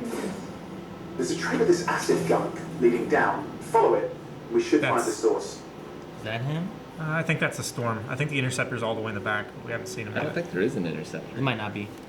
I mean, you could not. You could just not have an Interceptor. Oh shit! Look at this cave. Colossus, 2 Rangers, and a storm. I love that you can hero drop. That's cool. And you don't take fall damage. Uh oh. Look up. Look up. Yeah, look up. No, don't look up. Shit! Eric, it's like Look down, Zelda. look down. It's like Zelda. Shoot the eyeballs. It's like a Metroid. Yeah, right? It's like a 3-ball sack. Oh, dang it. I want to see him fight I it. wanted to see him fight. That looks alright. I think I'd play it. I would definitely play it. Yeah. I would, man. I would let Blind Wave buy that and play it. How cool is that? I'm so I think they happy, used guys. Yep, and that was Interceptor for the actually camera just most a of short the time. version of the full demo that we brought here to LA. So if you want to come by the Anthem That's Theater I want to hear the at, hands-on EA from Play, developers you can and check out the us game too. live. Yeah, we'll be So there. I'm sure the question on everyone's minds, Forgot. when do we get to play? So Well, Anthem tomorrow comes night. out February 22nd, Okay. 2019 That is a hard date. on Xbox One, PlayStation 4, and PC. So mark your calendars, everybody. Fire off your tweets. Thank you so much again to All right. the entire BioWare I was gonna team. try to And squeeze it have into that Christmas. awesome theater They'd only outside, waited 3 so I more will see you years. guys there. All right, Give it up for Casey Evans, 2/22/22. No, Rick. I also want to give a big thank you to all of the developers who showcased their games today and everybody working hard at their studios back home around the world. Let's give them all a round of applause. Yay. Now, some of what you saw today, you guys have to wait to play. But you guys, EA has so much available right now. Now, for those of you keeping score, you can get your free trial of FIFA 18's World Cup today. Pretty And cool. Andrew told us about the free trial of Origin Access. Yarny is back with a buddy in Unravel 2, which is Yep. also available That's today. cool that's available today. Plus, I like that one. Yeah, you can that's take really on your sweet. friends in Command & Conquer Rivals starting today as well. Oh, Now, wow. not to lot of available stuff that's out today. Is anybody ready to go home and download anything? No? You're like, I just want to go outside for the fan fest. I get it. So, I want to let you guys know to keep your streams going. They ain't got time to play shit. In just a few moments, the FIFA 18 World Cup live tournament is going to begin. I'm going to head outside and check out the games, but I want to thank everybody for coming down to EA Play today and watching the press conference. And have a great weekend. Thank you. Sweet. Okay. Is this anything? No, I think this is just the intro trailer. I'll tell you, one time Nintendo did this, they shut it down and said, you know what, we got one more thing, don't we? Yeah, and then brought out just Super Smash Brothers Melee. Let me wait and make sure one more. So you're saying I should go try to pee now? Yeah, go pee. No, Eric. There probably won't be. Probably won't be, but there may be.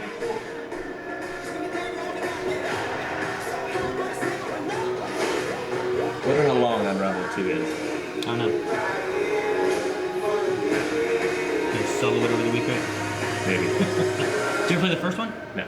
You should just play the first one, stream that one, then we come back, stream the two, the co-op. Hi guys, my name is True Boy. Welcome back to the stream. Now, I That know looks the like FIFA it. 19 was exciting. We saw that trailer. Champions League is coming to the All good, guys. All right. Alrighty.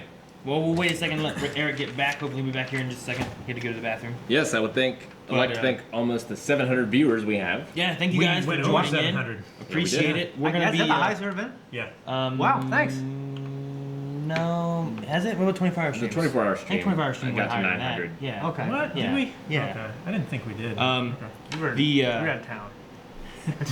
We're gonna be going over discussions for each thing because usually we have like reaction to the trailer and then we'll discuss it. We didn't get to do that because we were watching the stream. Yeah. But we got to see all the new stuff that came out and have a reaction for that. So we'll go through and discuss each thing, probably in the somewhat order of what came out. What came out? Or something like that. So the first big one was Battlefield 5. Sure. Was the first thing they had of that. What did you guys think of that? It was impressive looking. It looked really good. Yeah. I'm at the end of Battlefield 1 on my Xbox One. That's the newest one with the World War I one, right? Yes. Yeah. Yes. So I've been playing that one. It's not too bad, but they don't really have. Gorgeous. They don't really have the destruction in that. No. That they used to have. I definitely enjoyed the destruction. Yeah. So it looks like this one they're bringing that back, as well as being able to move like artillery things that normally were stuck that you couldn't move. Yeah. You can now move those around and stuff, which is really cool. Gives it a lot more changing to the dynamic of the Yeah. map. Like every map is going to be more unique rather than going for a fixed. Yeah, artillery we're kind of position. spoiled with EA games, but they all look gorgeous. Every Yeah. Battlefield looks incredible. That looked incredible. So, you know, I noticed right away. I was like, oh wow, it looks gorgeous. The sound design in Battlefield and DICE in general is always what gets me. They've been really good. Yeah. Since like some Was of the it older Battlefield 4 where it's playing, what's it called? Turn around, every now and then you get, you know, it's at the very beginning of the game, you're underwater. In your eye. And you doing an old school one? Yeah. Exactly. Turn around, every now and then I wanna fly. Yeah. Yeah. Battlefield 4, I think that's what it was in. It was in the beginning of the game. It was so cool. Sure. And it ended up being like a song on the radio in the tank that was underwater you're trying to get out of. It looked like the big thing from this Battlefield was the mobile artillery. It looked like was the big there's change. like anti-air guns and stuff like that you can actually move around and change the location of where they are. Yeah. Which is nice. You're gonna need a tank to do it. Yeah. I also really like the idea of having a just the destruction of like I remember playing one of the older ones and you'd have like okay well we're all inside a building and all of a sudden that building gets ran through by a tank not even knowing you're there and then all of a sudden the whole building starts collapsing on you and you're all like no and you're running trying to get away. See, I wonder how the destruction of the building is in when you're inside of it. Is it like wow if a building goes is it like if it goes through does the building just destroyed and you're fucked? Or does it fall apart when you're inside? It's slowly falling apart. And you can make it out. And I'm sure they're not going to make it worse than what it used to be. So you can make it out, and now you can jump out the windows and stuff. Yeah. Which is kind of cool. Which I saw so that. they had the one where like it got hit from the side, and then the snow started falling on the side, but then you saw more of that side of the building slowly crumbling, but not the whole building collapsing altogether. So you could have a tank run through it and have a big hole in the house, but like parts of it are still standing without the whole thing falling, which is pretty neat. Yeah. Yeah, for sure. I mean, they made impressive as hell. Yeah, they made a point in saying this, and I felt like this was kind of like a theme for the whole presentation they had here. Is like, we understand, we get you. There'll be no loot boxes for this game. Yeah. You know, it's like, please, God, we know, we get it. No loot boxes, no premiums. Yeah. So which is good. That's good. I like the idea of, and like you said, they kind of went with it the whole way, but Yeah. the idea of like games like League of Legends or something like that, where you're paying for skins. That's great. Yeah. And it's, if you just played and didn't pay, Yeah. you're not getting more of an advantage than someone who's paying money. It looks like the way they want to make it up though is with that subscription service, and I wonder if it's going to be like you cannot buy the new Battlefield. You must have the subscription service To be able to play it. I don't know. I mean, the subscription thing, if they're going to have their newer games on there, could easily be a way of them losing money if they're not having it at a certain mark. If you're paying $100 a year for it, but you're getting all their AAA titles and every other title they have on there, like you're not making as much money as $60 a game. Yeah, I agree. I'm just trying to think about it more. Yeah, I mean, I know like a lot of people say, why is these games more expensive than they were 20 years ago? I'm like, well, it's because cost of game development goes up, and you clearly see with them. Try to watch a like the way credits they from a make game back then to credits of a game now. Yeah, like they like the budget they have for games and the budget we have for like big blockbuster movies. Well, game development has now passed movies. Yeah. So like, they're very expensive, and there's so many people involved, so many artists. It's crazy. So I understand why they cost so much. But just the loot boxing thing, bad way to do it. I just don't like loot boxing when it's for something that gives you more power in the game. Well, some people say like people argue like, well, because people don't want to make the game more expensive than $60. Yeah. Do you think eventually all games should be $70? I can remember when games used to be like 40 and then it changed to 50. Well, Donkey Kong Country 2, when I bought it, was $49.99. I mean, so some games. I would say even Super Nintendo games back in the day, brand new, were like $50. Yeah, some were 50, but well, they were 50 for a while. Like Chrono Trigger was like 70 when it came out. Was it? Yeah. I mean, I don't remember. Honestly. Yeah. I know 64 games were more expensive. Like, I don't want a world where there's only $50 games. Like, I want games to be from free to however expensive they need to be. That's what I was gonna say. And the real big thing with the loot box system, and they even addressed it here in one of the videos that they were doing, is that sometimes you pay for this stuff and you have no idea what you're gonna get. It's randomized. Sure. It's RGB or whatever. Honestly. Yeah, and that's a big thing because you can have they call them the whales. You have certain gamers that will spend $60 and they get angry that they have to pay more to do stuff, and then you have guys that will pay thousands, $7,000 on one game. And that's how they're making a lot of their money, and that's unfortunately one of the big things that like ruined Battlefront 2's opening. Which I love. I mean, Battlefront, I love the way it looks. It wasn't and an all that opening. stuff. It was the pre-time. Yeah, it was, exactly. Like they had it changed by the time the game launched itself. Yeah. It was just that so many people were like, no, because there's people buying this Sure. stuff. They're getting the things that they want, and Yeah. they're being more powerful than I am, and I can't spend that kind of money. I mean, I do like the excitement of opening up like a Hearthstone pack or something like Sure. that. But I know it's going to come from this set of cards. I know there's going to be at least one rare in it. Yeah. So I have some expectation. Well, the other thing with that, like Hearthstone, you can eventually, like, say you open 8 packs, and all the rares you got weren't rares you wanted. You can turn them into You can dust. still turn them into dust and take those cards you don't want, and eventually make something that you want. And if you can't do that with other stuff, where it's like, well, here's all the things I don't want, I'm just stuck with them. If you can at least take those and make something else, at least it helps you out a little bit. It helps mitigate your losses. So, the other thing that they mentioned in Battlefield was a Royale mode, which seems to be the way that so many games are going anymore. the new Horde. Which I assume is just free for all. Not quite. It's going to be more of a probably 100 people or whatever number they pick drop into a zone, and it's like a last man standing kind of thing. Like a PUBG. And then like PUBG. Like and all Fortnite those- is like that. Fortnite is very like that. But So no teams or anything? I mean, they may very well have Sometimes there's solo teams. mode, like duos and like 4-man squads are the most popular of most of Yeah. those games. So, but they've had a lot of different royales. There's one now where it's like there's like 6 sections of the map. Yeah. And those get closed off by someone who's like the Okay. observer, and they're controlling the map and everything. And everyone's a solo person playing, and it's only like a 15-player game. Sure.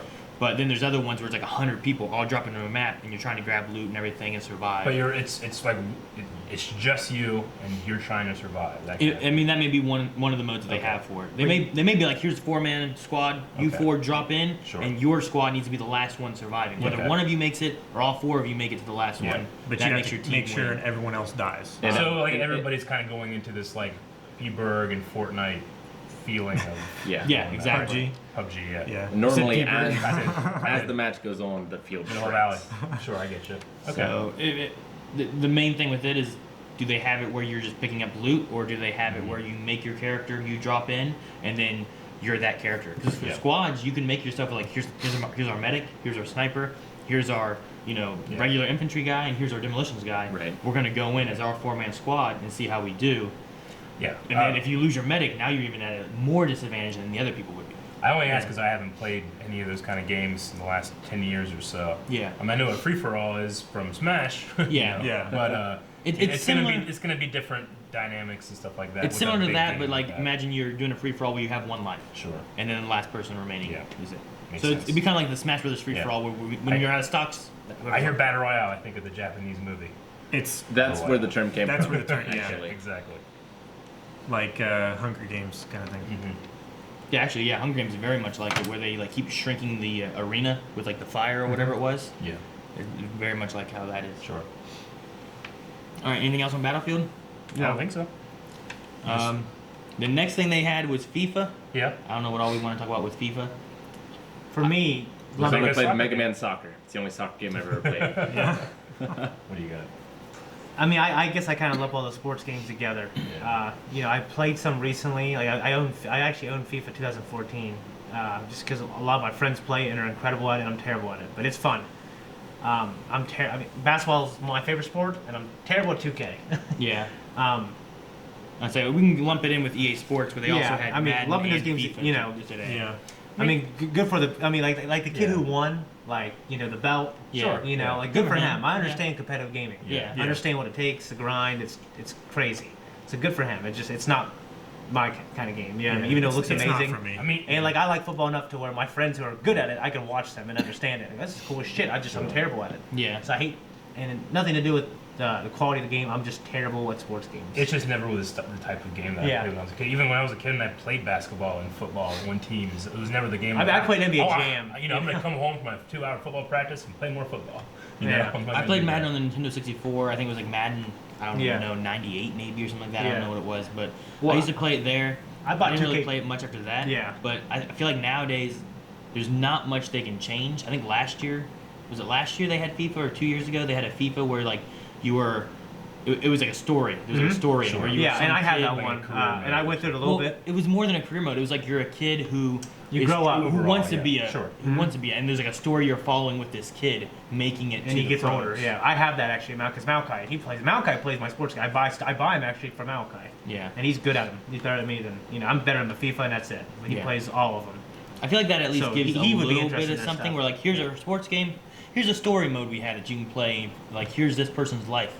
And I was like, well, that's kind of neat, but I feel like it's hard to get the sports games to like, here's what's new. It's like, well, it looks better. It has to be pick like you have to have such such an expert level control over a sports game to you play a new one. I know my friends who say, oh my god, you play the new FIFA? There's this, and that. It's hard to articulate to me. Yeah. And being able to show it in a thing like E3, I feel like the last 5 E3s, all of the sports things have been like, we're doing a new one this year. It's gonna be better. Bye. We found a way to make it better. I hope you're releasing this damn game. It has to be better. I think that's the hard part is for these guys to improve. They have to find ways to improve it every year. Yeah. And sometimes, they improve it not very much, and sometimes they improve it quite a bit. So I read the reviews on them and stuff, just so I can stay on top of the game. But it's tough being forced in that yearly cycle. True. Yeah. I know. I think so too, because there's not much innovation you can do in a year. Because even graphically, it's not getting much better in a year until you get to a new console, usually. Sometimes by the end of the console's life, you've got it the best it can be. And then once you get to the new console, sometimes it looks worse than the last console because they don't quite know all the intricacies of making the game and making it work, making it look the best it can. So they can still update the game and the statistics of each player, as the years progress, as players come into their own and then kind of come out of their prime and stuff. It changes the game as far as how you can do matchups and everything. Now, tell me about this, because I do not play or have seen anything about sports games for 10 years. Is everything 10 years for you? About that. Okay. What have you been? Is there a football game where you can play with 11 players and play an actual team? Because that would be fun. No. Like, why don't they? Not Madden. I don't know about the other one. I'm just saying, can you have when one player is playing the quarterback, one guy's a tackle, one guy's a tight end. Every position is specific to one. But you would have to be able to work together to be able to pull off plays and shit. You've been able in the past to do 2 or 4 players on a team, and then you control, like, you're switching between different people and controlling those people. Yeah. But I don't think they've had it where you can play, like, all 11. Yeah, because each person's I one think the person. only thing that would be fun would be like be on defense or be a receiver. Not necessarily. Or Maybe you could, like, you know. Because what if your you job could- was to just do a quick time event to block? Well, you could do a thing where You know you, what I like, mean? every play So- you, like, move right to another position or something. Yeah, no. I don't know. When you guys were talking about, like, what can we do differently in a sports game, I'm thinking, like, I don't know, play a specific position. Chat's saying if you in fuck up. FIFA you can do that. Can you do You that? can play a player can play every player on the field. It'd be. But you can only do. I thought you could only do it with 4 They're players. saying on the field or FIFA some Pro shit. Clubs. Yeah. Okay. Yeah, FIFA Pro That would be Clubs cool. is what someone was saying. Sure. Okay, so it's like a But- tournament. Kind Which of that maybe that's what they were talking about with that trophy. I think was like Yeah. the Pro Clubs trophy. So maybe it's 'Cause like I- you guys are our team. yeah. You guys won. Like, you know, performing plays and stuff like that, it requires everybody working as a unit, you know. It might be. Take one person to fuck it up too. Yeah, it takes one person to fuck it up, but that's true to life, you know. Yeah. Might be kind of a fun dynamic for him. I don't know. I don't know. I don't have no controllers to let all these fucking 12 people play on my PS4. It's like Jackbox. It's all It's mobile. impossible to do online. Maybe, yeah. Yeah. Yeah. All right. Next one I say we start with is Battlefront 2. Let's go back to sports. No, go ahead. Yeah. So Battlefront 2, I mean, the big thing there is the Clone Wars era opening up. Yeah. Oh yeah, for I mean, sure. That's Battle gonna of be huge. Geonosis, they said it's the biggest map they've ever done. Well, they didn't necessarily say that Geonosis was, just that this thing will include the biggest map, right? Yeah, I don't know. I thought. Or Well, were yeah, they- it sounded like they were implying Geonosis is Yeah. the biggest map Yeah. they've ever made. Okay. But That's what I I didn't know if took they from it, meant but- that or that In the this Clone new Wars patch. I'm pretty sure they said Geonosis is the biggest map. All right. Well, that'll be cool. I mean, is Well- it going to be the first battle of Geonosis, the second battle of Geonosis? There's a lot of battles of Geonosis, you know. Yeah, I mean, and that's awesome. All of them. Probably Maybe the that's one why from it's the so big. movie, if I had to Well, guess. the thing is that if Grievous is included, I know this isn't super canon or anything, but Grievous wasn't in the first battle of Geonosis, is what I was saying.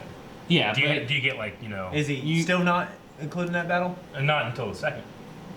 I mean, Boba. He's not. There's other times too where it's Sure. like Darth Maul He doesn't wasn't matter, here in yeah. this space battle in Yeah. episode 7. Yeah. But you can pick his ship and fly it around and Yeah, fight people. So I get it's you. just a matter of heroes and villains from that era. I was super excited to hear Count Dooku because, you know, I love Darth Maul, but in terms of, like, Clone Wars era stuff, he ain't around, you know? Yeah. So throwing somebody like Dooku out there would be great. Darth Maul's already in it, I think. So. Yeah, I know. Yeah. They didn't I just show mean, it. like, you know, having him going around with your Tread Federation group Yeah. is like, yeah, a little bit, but when playing some Clone Wars stuff, I gotta get some And they Grievous and They I can't wait easily- to play Obi-Wan and Anakin, dude. Yeah. That's so cool. That'd be cool. I think they easily could have other heroes and villains too popping up I here hope before so. it I comes out. would love an Ahsoka. They said the Han Solo one Oh, launches yeah. tomorrow, I believe. So I might need to check that out and see if they've added more story element because they had the main story with Battlefront 2 and then they added a little bit more story. Yeah. Back when like episode 8 I think came out or something like Yeah. that. Yeah. So I may try to play Sure. again and see if they have more story as well. But I love this space combat, and they had mentioned in this that they were going to do a multi-sandbox like capital ship battle Yeah, thing. boarding Like and Armada. destroying. Yeah, I don't know. Which is what I love in Battlefront too. If it is what they had in Battlefront 2, where it's like here's a capital ship, battle each other, and whoever loses their capital ship first, Yeah. the other side's the winners. That's what I've been wanting since they said Battlefront's coming Yeah. to the new consoles. And back then it was like a hangar, a hallway, Right. and your And like four generators. rooms. Yeah. 4 rooms. Like one was for the shield Yeah. generator, one was for the engines, one was for like the weapons or something like that, and one was for like something else. Yeah. But I mean, go Sensor crazy. array or something like that. Yeah. But like, you go inside, you can battle in there. You go outside, you can shoot and fight from outside. Like, Sure. I love that. And they also mentioned that they're gonna have better squatting up, Yeah, which would be good yeah. because I've squatted up with friends, and then when I die, it's like okay, respawn. But when I'm respawning, I'm not in my squad anymore. Sure. I'm with other random people, and especially like in space combat, I want to be able to fly. Like in formation or like Like in being a able to squad, of see course. where my friends are. Like, hey, I got someone on me, I can't get off me, and I can fly to them. Because otherwise, it's like, here's all my allies. There are a bunch of green dots. My squad is these blue dots. Yeah. And when I'm not with my squad that I want to be with, they're just random green dots, and I don't know which one's It which. seems more like a patch than an E3 announcement, to be honest. I mean, it's, Yeah. it's still a fix that they're coming. They're saying that they're working on a game that when it first launched, people It's a basically plus. said they hated. And they need a plus. You know, like Yeah. They need a win. Yeah. people were so upset with it. So if they're saying, hey, you know, there's not going to be loot box stuff, we're listening to you, we know what you want, we're having more DLC, we have more stuff. It's not Battlefront 3 coming out. Yeah. There's more content for Battlefront 2 coming out. I think And that that's what Hunt we Mode wanna Ewok do. thing, I never heard anything about that. You Oh, hear it's about been out that? for a Never. while. It's been No, out I for a never while. heard It's about very that. popular. If I recall, it came out as an event, and it was so popular they just kept left it, it for yeah. the game. So explain it to me. I think it's a. I think it's a Stormtrooper versus Ewok game mode. I haven't played it. It looks scary so as I hell. don't know. It does. So like you're going through, and I think you're as Stormtroopers trying to hunt Ewoks. I believe. Okay, what's the chat say? I think it's like a monster thing. Yeah. Except the monsters are Ewoks. Yeah. Dan So, like, says it's pretty fun. But like I haven't played it since the second like DLC, the first DLC like extra story stuff came out. Okay. But whenever I heard that we have this new hunt mode with Ewoks, I'm like, okay, that sounds cool. But then I heard it was so popular they kept it. I'm like, okay, well it must have been really cool. Yeah. Ewoks are hunting the stormtroopers. Oh, so it's the other way around. In the darkness of Endor. Yeah, but you're playing Stormtroopers though, right? So you're playing Or do you play the Ewoks? No, it's two teams. Or it's Well, so you could be one or the other. So that's cool. So the Stormtroopers are just are on trying to patrol. survive through. That's funny. That's I pretty like neat. that. Now we saw Grievous, at least a picture of him, and Grievous comes in one form, so it doesn't matter, But when it comes to Anakin and Obi-Wan, is this episode 2 Anakin Obi-Wan? Is it episode 3? Is it Clone Wars? What's It it would gonna have to look be like? after episode 2, before episode 3, right? I feel like it would be Clone Wars era Anakin. Yeah, but I think saying, who would he look like? They wear different Will he look like outfits. Clone Wars Anakin with armor, Yeah. slightly shorter hair? Or would he be like the last year of the Clone Wars I when he's mean, running they his could robe? be episode 3. It could just be Anakin, episode Obi-Wan, 3. It wouldn't bother me at all Sure. which one they were. Oh shit! I think either one If you're a would work. stormtrooper killed by an Ewok, you become an Ewok when Like you a, respawn. like a zombie mode kind of thing. That's pretty neat. But no, so some of the stuff in Battlefront 2 I thought was good that they mentioned. It sounds like they're still working and wanting to bring more to it. But just before that happened, we didn't get any visuals, but we got the name drop of Jedi Fallen Order. Yeah. As a game for next year, next holiday. Sounds like a game, not like a mobile game, right? Yeah. Yeah. Okay, I mean, if they're taking that Jedi long, Fallen Order in the dark times between 3 and 4. My favorite era. I suppose just a Jedi being hunted, could be your basic story. Yeah. It'd be cool. I mean, I would love a return to form to the old Jedi Knight games. Don't get me wrong, I love The Force Unleashed as well, but it still didn't quite get that lightsaber combat that I had in Jedi Outcast and Jedi Academy that I just loved. I would love for something like Do you that think again. it'll be like a stealth game? It's possible.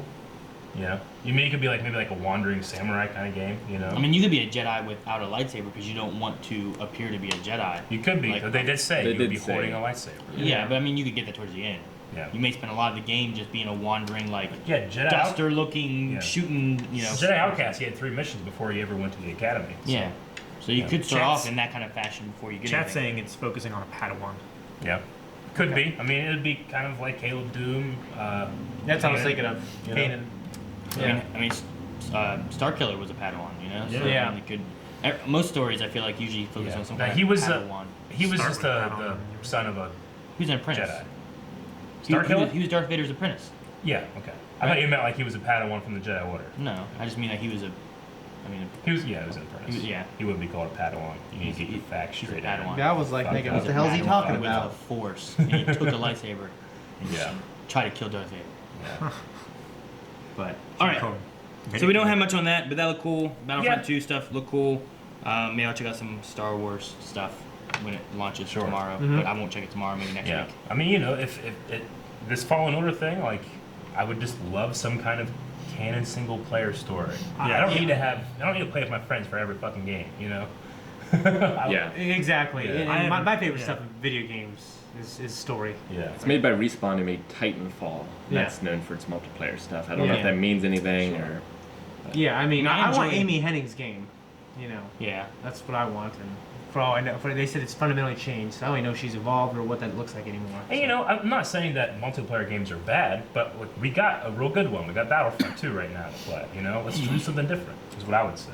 Yeah. Especially because EA is holding that license exclusively. Yeah. I mean, you could easily have a game that has a storyline and then also good multiplayer with it. Sure. Which is what they go with a lot of times. Yeah. Like Uncharted, I enjoyed Uncharted 3's storyline, and Sure. then I also really enjoyed playing the multiplayer, versus stuff that we did, because we would play that together. Yeah. We played Uncharted 2. 2 was the main one that we did. That's yeah. what we played. We played 3 once or twice. Yeah. And I wanted to love it, but I don't know why we didn't keep playing. That was the it one was where you just- charged it just around had- with your hook. It just had charge. change a couple. They changed things. it. Well, for one thing, they took out the ability to skip back and forth left and right, so you can dodge bullets. It's like anything. You have a certain. It's like issue they of took out balance. they took out the wave dashing of Uncharted. I forgave it for Smash Brothers. I couldn't forgive it for Uncharted. Yeah. Uncharted 4, I wanted. We played that together. Just shoot better and don't get shot. It just felt slower. I mean, it was slower. They said they slowed it down to make it more methodical. I was like, All right. The next thing was the new Unravel 2 that we had, Which is available now. It's available now. Looks It's like a out lot of right fun. now. It looks very similar to the first Unravel game. Yeah. But now there's a co-op aspect, or you can play it by yourself. Yeah, with like a combination co-op thing. Kind of like Trine, right? You can play Trine by yourself. But I wouldn't play Trine by myself, but you could. I wouldn't Exactly. play Unravel 2 I don't think by I would play myself. Unravel 2 by myself. I Exactly. played Trine by myself. So like Little For Big, the Wii U. Little Big Planet. I wouldn't want to play Little Big Planet by myself. I want to play Yeah. with Yeah. like 4 players. You did? Yeah, I played with you guys too. I still haven't played 3 yet. I want to play Little Big Planet 3, but I haven't. Let's play 4 now. Is 4 out? Yeah, for PS4. We should play the That's- Mario Kart game. Okay. No. Yeah. The general one has like birds There's different and a guys. fat That's guy 4. and a dog. That's 4. I want to play that one. Okay. Unravel 2 not coming to the Switch at the moment. Well, I mean, yeah, they'd have to downscale it. It is on PC though. The first one's gorgeous. It is on PC, huh? Yeah. I mean, it looks good. I like the puzzle aspect of like working with. They don't you, want us. We don't want them. You and another person like trying to solve puzzles and stuff like that. It's Yeah. always fun. It doesn't look like it's a super like crazy intense game or anything. But you could probably I'm- have some real fun things with the physics engine, and play around, do different. Hopefully you could be able to like maybe solve puzzles in different ways. Stuff like that. I'm glad that EA's spotlighting some of their small indie games. Yeah. Like and they took a lot of time to do it out of the presentation. I think it was cool. And that monster game, where you play that chick who turned into a monster. SOS. Yeah. I mean, one thing about EA is, for some reason they publish these amazing indie games. So does Sony. But yeah, they do. But I think EA the past 5 years, for me, I feel like some of the best ones have been from EA. But when they get involved in some of the first party games that are huge, it's a different story, which is weird. I mean, because they did A Way Out, they did. Yeah. Sure. I mean, I love that they're going though. Like, they are giving a chance for story-based games like A Way Out. Like or A Way Out took a hit initially because of Battlefront 2. People were saying, "Oh, don't buy A Way Out." Because Battlefront 2 loot boxes. Like, what's that got to do with? What's that got to do with The Way Out? It's a different studio. Yeah. And they actually said EA was super helpful, and they made the game they wanted to make. And they it said, helped take them, our money yeah. and make this game, and that's what they did. Which is good. It's like the big games, they get greedy. I don't know. But it looks like with Battlefront 2, they're listening really well. So good. See, Solitude looks great, but it also makes me want a Waterworld game. Waterworld. No one wants Waterworld. I do. Really? I do. Yeah. Everyone. Everyone but you. Yeah. Actually. Everyone. I haven't seen the movie, but I heard. Well, that's Well, why. yeah, You haven't see seen the movie? Really? Come on. All right, Rick, gosh. pull it up, man. We're watching right now. Right now. I've heard it's not good. No, it's great. I really. It just didn't make any money. It doesn't make any money. It lost money, I should say. Yeah. The opposite. Yeah. So with Sea of Solitude, what did you guys think of it? It looked really cool. Maybe one I Waterworld. thought. We just said that. And I love, like, the woman seems super passionate, super excited to be there. Yeah, she was gushing. Very genuine. Super hairy. Not like It was rehearsed like, and she was like furry. awkward. Like everything was Then furry. like her arms. Like, no, Why was she everything looks smooth? Didn't everything look furry? What are you talking about? Oh, the gameplay. Oh, the No, game. like every creature in the game looked furry. I thought you were talking about the lady. Yeah, Yeah, that's me too. what I I thought. thought you were talking about the lady. I was like, she was No, smooth. he's talking about She the was lady. so furry. That's- She was looking smooth, baby. That's not Gosh. Okay, no, I mean, I'm glad that she was super happy and excited and stuff for the game. But no, I know the characters in the game, everything looked I mean, like she it was German, maybe, but everything looked like it had The like silhouette looks like it fur had to fur, it, yeah. or like maybe it was just like a the flowy, monsters, watery look. Is what Yeah, it reminded me of I don't those know. monsters. Like, where do I see it at? In games, they're all black and they have like this tentacle-y, a tentacle look. But in its case, it was fur. Twilight Princess. You mean it's Twilight Princess? Yeah. It's like it looks like you're underwater. maybe but it's because like- when you're Yeah. lonely, you turn into a cat lady. They have fur. Didn't they Maybe. say what? Yeah. I don't know. Didn't they say the idea of this game is that when you're lonely, you turn into a monster, but Yeah. you're playing a person who's all by themselves? So shouldn't they be That she as is a monster. lonely? You play as they as can the be? monster. She's Yeah. She's just a monster. Yeah, she's not trying to find her. watching She it. has No, red I eyes. did, but I don't get why she's not crazy like the rest of them. Because she's lonely. Maybe she She's- is. They're all lonely. She's not as lonely because she has a boat. Yeah, she's Oh, yeah. it's okay. I need to know the boat was Yeah. a thing. They don't have a boat. That's the only difference. So it's like okay, Yeah. okay. I mean, the city's flooded. So she's She's got trying a to, boat. like- In a world where the city's flooded, the woman who has a boat is queen. It's like Wilson. True. Like Wilson equals boat. Wilson. Yeah. Like Castaway. Volleyball. No, I was it's- sure. Home Improvement. It's like rum ham. It's like Home Improvement. What? What's Okay. okay? Just always sunny. But I mean, I want to man. see more gameplay, but Yeah. you know, like I know like EA particularly normally they show these things at their press conference when they're very sure it's going to be a good game. So I bet it will be. yeah, I love the cel shaded look because the Oh, cel yeah, shaded me too. games too. Like when you have a certain art style, like it can last like forever and still look like it's supposed to. Whether instead of like when Metal Gear Solid 1 came out and they tried to go kind of a realistic look, and you go back to it now, like it looks a little weird because it's all polygonal and it does look bad now. But if it would have had like more of an artsy style to it, it would have like Super Mario World looks like it should have. You're saying like Wind Waker, Wind Waker. Yeah, Wind Waker aged tremendously well, as opposed to maybe like Ocarina of Time. Or Twilight Princess, which came out later and looked better, and for its time period.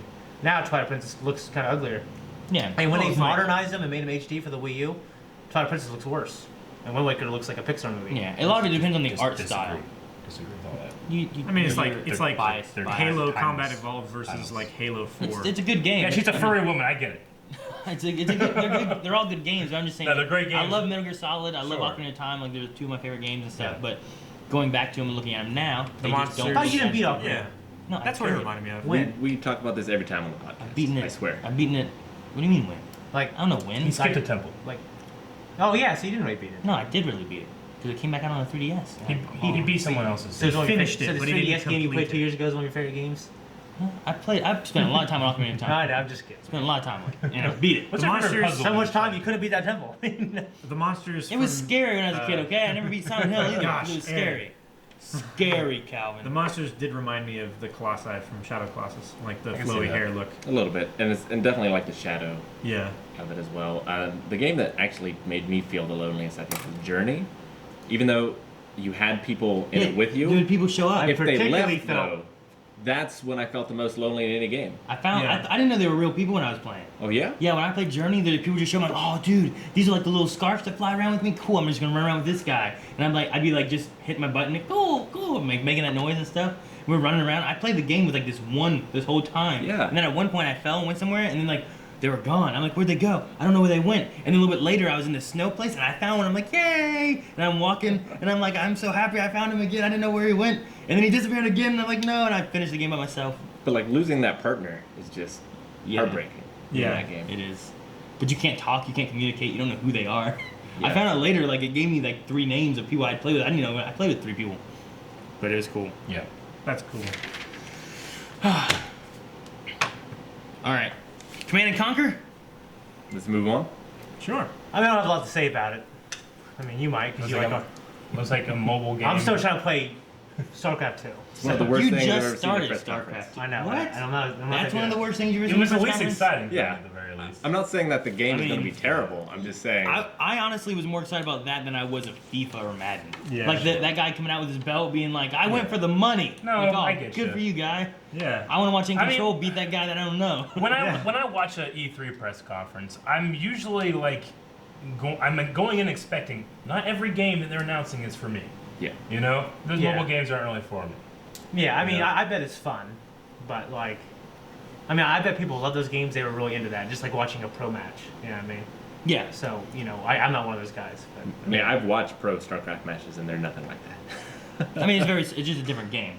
Well, no, because I mean, they got StarCraft has sports commentators, and you know. They had that there too. That's what I'm saying. That's why I think people who like that stuff, they would like that and understand it. No, because like No, I did. Because I did. StarCraft I watched a lot more StarCraft has than all you these things happening in all these different places. Yeah, and it's a different game, but it still has a similar feel. It's just a for a simpler mobile game. game, and it's a simpler game for mobile. Yeah. And I would say like I enjoyed it, even though Rick was like, "Oh, bathroom break."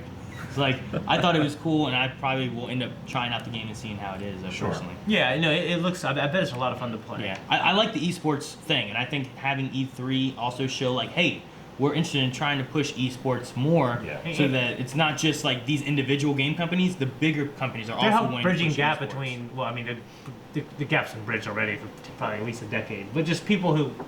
I mean, it's on ESPN now. It is on ESPN. Yeah, ESPN that's too. what I'm saying. Like 20 years ago, people played sports games, and people who didn't play sports games were much different people. You know what I mean? Yeah, that's still the case somewhat, I think. But I think the sports people, like the college dorm kind of stereotypical guy, like they got into duty and stuff in the mid to late 2000s, and now they play other kind of games too. How many of that core group that play FIFA and those kind of games do you think tune into an E3 press conference? I don't know.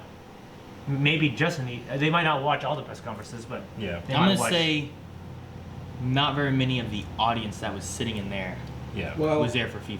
I mean, but they also used to Although- at least show this on like Spike TV and stuff. Yeah. And like it was all pushing Mountain Dew, and Yeah. I imagine And there's Doritos. quite a bit of that crowd. Like, when I think of, like, because I go to IGN and Game Informer all the time, so when I read their news, I don't expect them to be sports games type people, but there's guys on there who are, and they break the game down, and I've been playing this for, since I was 15, and Yeah, it's like what we do with Smash. yeah, and they're hardcore. I'm like, shit, like, I didn't know you liked that game, because I read their other articles on, Fable, and, these story-driven, like, Uncharted, Yeah, story-driven so, games. yeah, they just, Well, like, there's some people who are hardcore about both. There's the stereotype of like, well, here's the guy who plays Duty and Madden, and he's a gamer, Yeah. Like that's what he plays.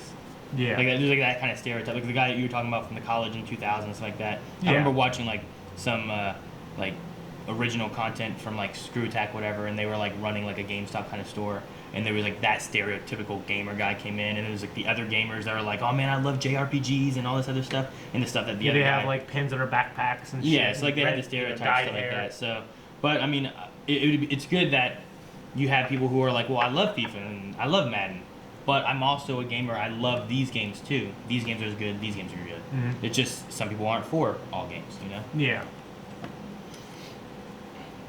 But I'm gonna try Command and Conquer. Josh was devastated that Command and Conquer was reduced to a mobile game. The last one is the one Shane was looking forward to the most. Anthem. Which was Anthem. Yeah. Which I hadn't really seen too much. I think I've seen one trailer. I've at only some seen point. that trailer too. They've been pretty hush hush on it. It looked really impressive. Like I guess for me, like I wanted to see the world where the story was it. Like I wanted to see the world and the story and the NPCs and maybe a companion. I guess I can't imagine you'll have companions. I doubt it. It looks like. And like one thing I love so much about KOTOR and Mass Effect are the companions. I mean, they had a companion type of thing that they mentioned in like your little walker base thing. Like those are people that I think are for your story that aren't your co-op players. Yeah. Yeah. So there could be things like if you're out there with a walker with like a little crew, you could have a 4-man crew that's your story, and you could have stuff happen with them, or you get attached to them, where they die or whatever, and that could be your companions and your big attachments. Because everything else seems like you're a freelancer for yourself. Yeah. Wanting to like help the world, but make a little something for yourself. Yeah. Yeah. I really like Destiny 2, but it looks to me like what I would have wanted from a Destiny 2. I agree. Yeah. What'd you guys think of the lore aspect that they brought in? Like they gave a little. Lore sounded good. I mean, I've liked every BioWare story in the world they've ever made, so I'm sure I'll love it. As long as it's just not codec entries and like there's all that stuff actually in the storyline that you're playing through. Sure. Sounds Yeah. awesome. Yeah.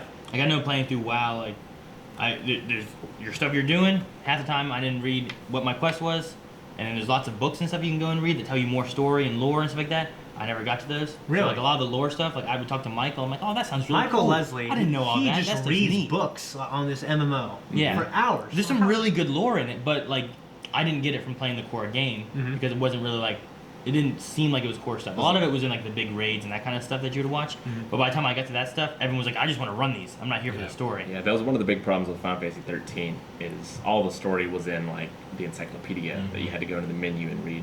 Yeah. So It was just like a hallway you walk down. Even though I love the combat Final Fantasy 13, I think it's one of the best. I will say, like, the way that I want lore is very much like, if anybody played Horizon Zero Dawn yet? Yep. I mean, that game, like, everything is just, like, this culture, this, like, it's not like reading a book, going like, what's this book? Now I learned about the story. Like, everything is so seeped in it. So Yeah. that kind of thing is what I enjoy. And, it's purely single player, too, so I can go home, just play, not think about, anything else. Something like Anthem, it sounds to me like there's going to be some kind of like, obviously you have like a squad, or you can play it without the squad, Yeah. It's just going to be harder is what they had said, right? Yeah, it looks like what they're doing. They said they're trying to find a way to do both. It looks like they're just doing the same thing and keeping them separate, which I'm fine with. Like, I want a story where I matter. Like, I think Tor did it really well, but like in Tor, no one's Revan.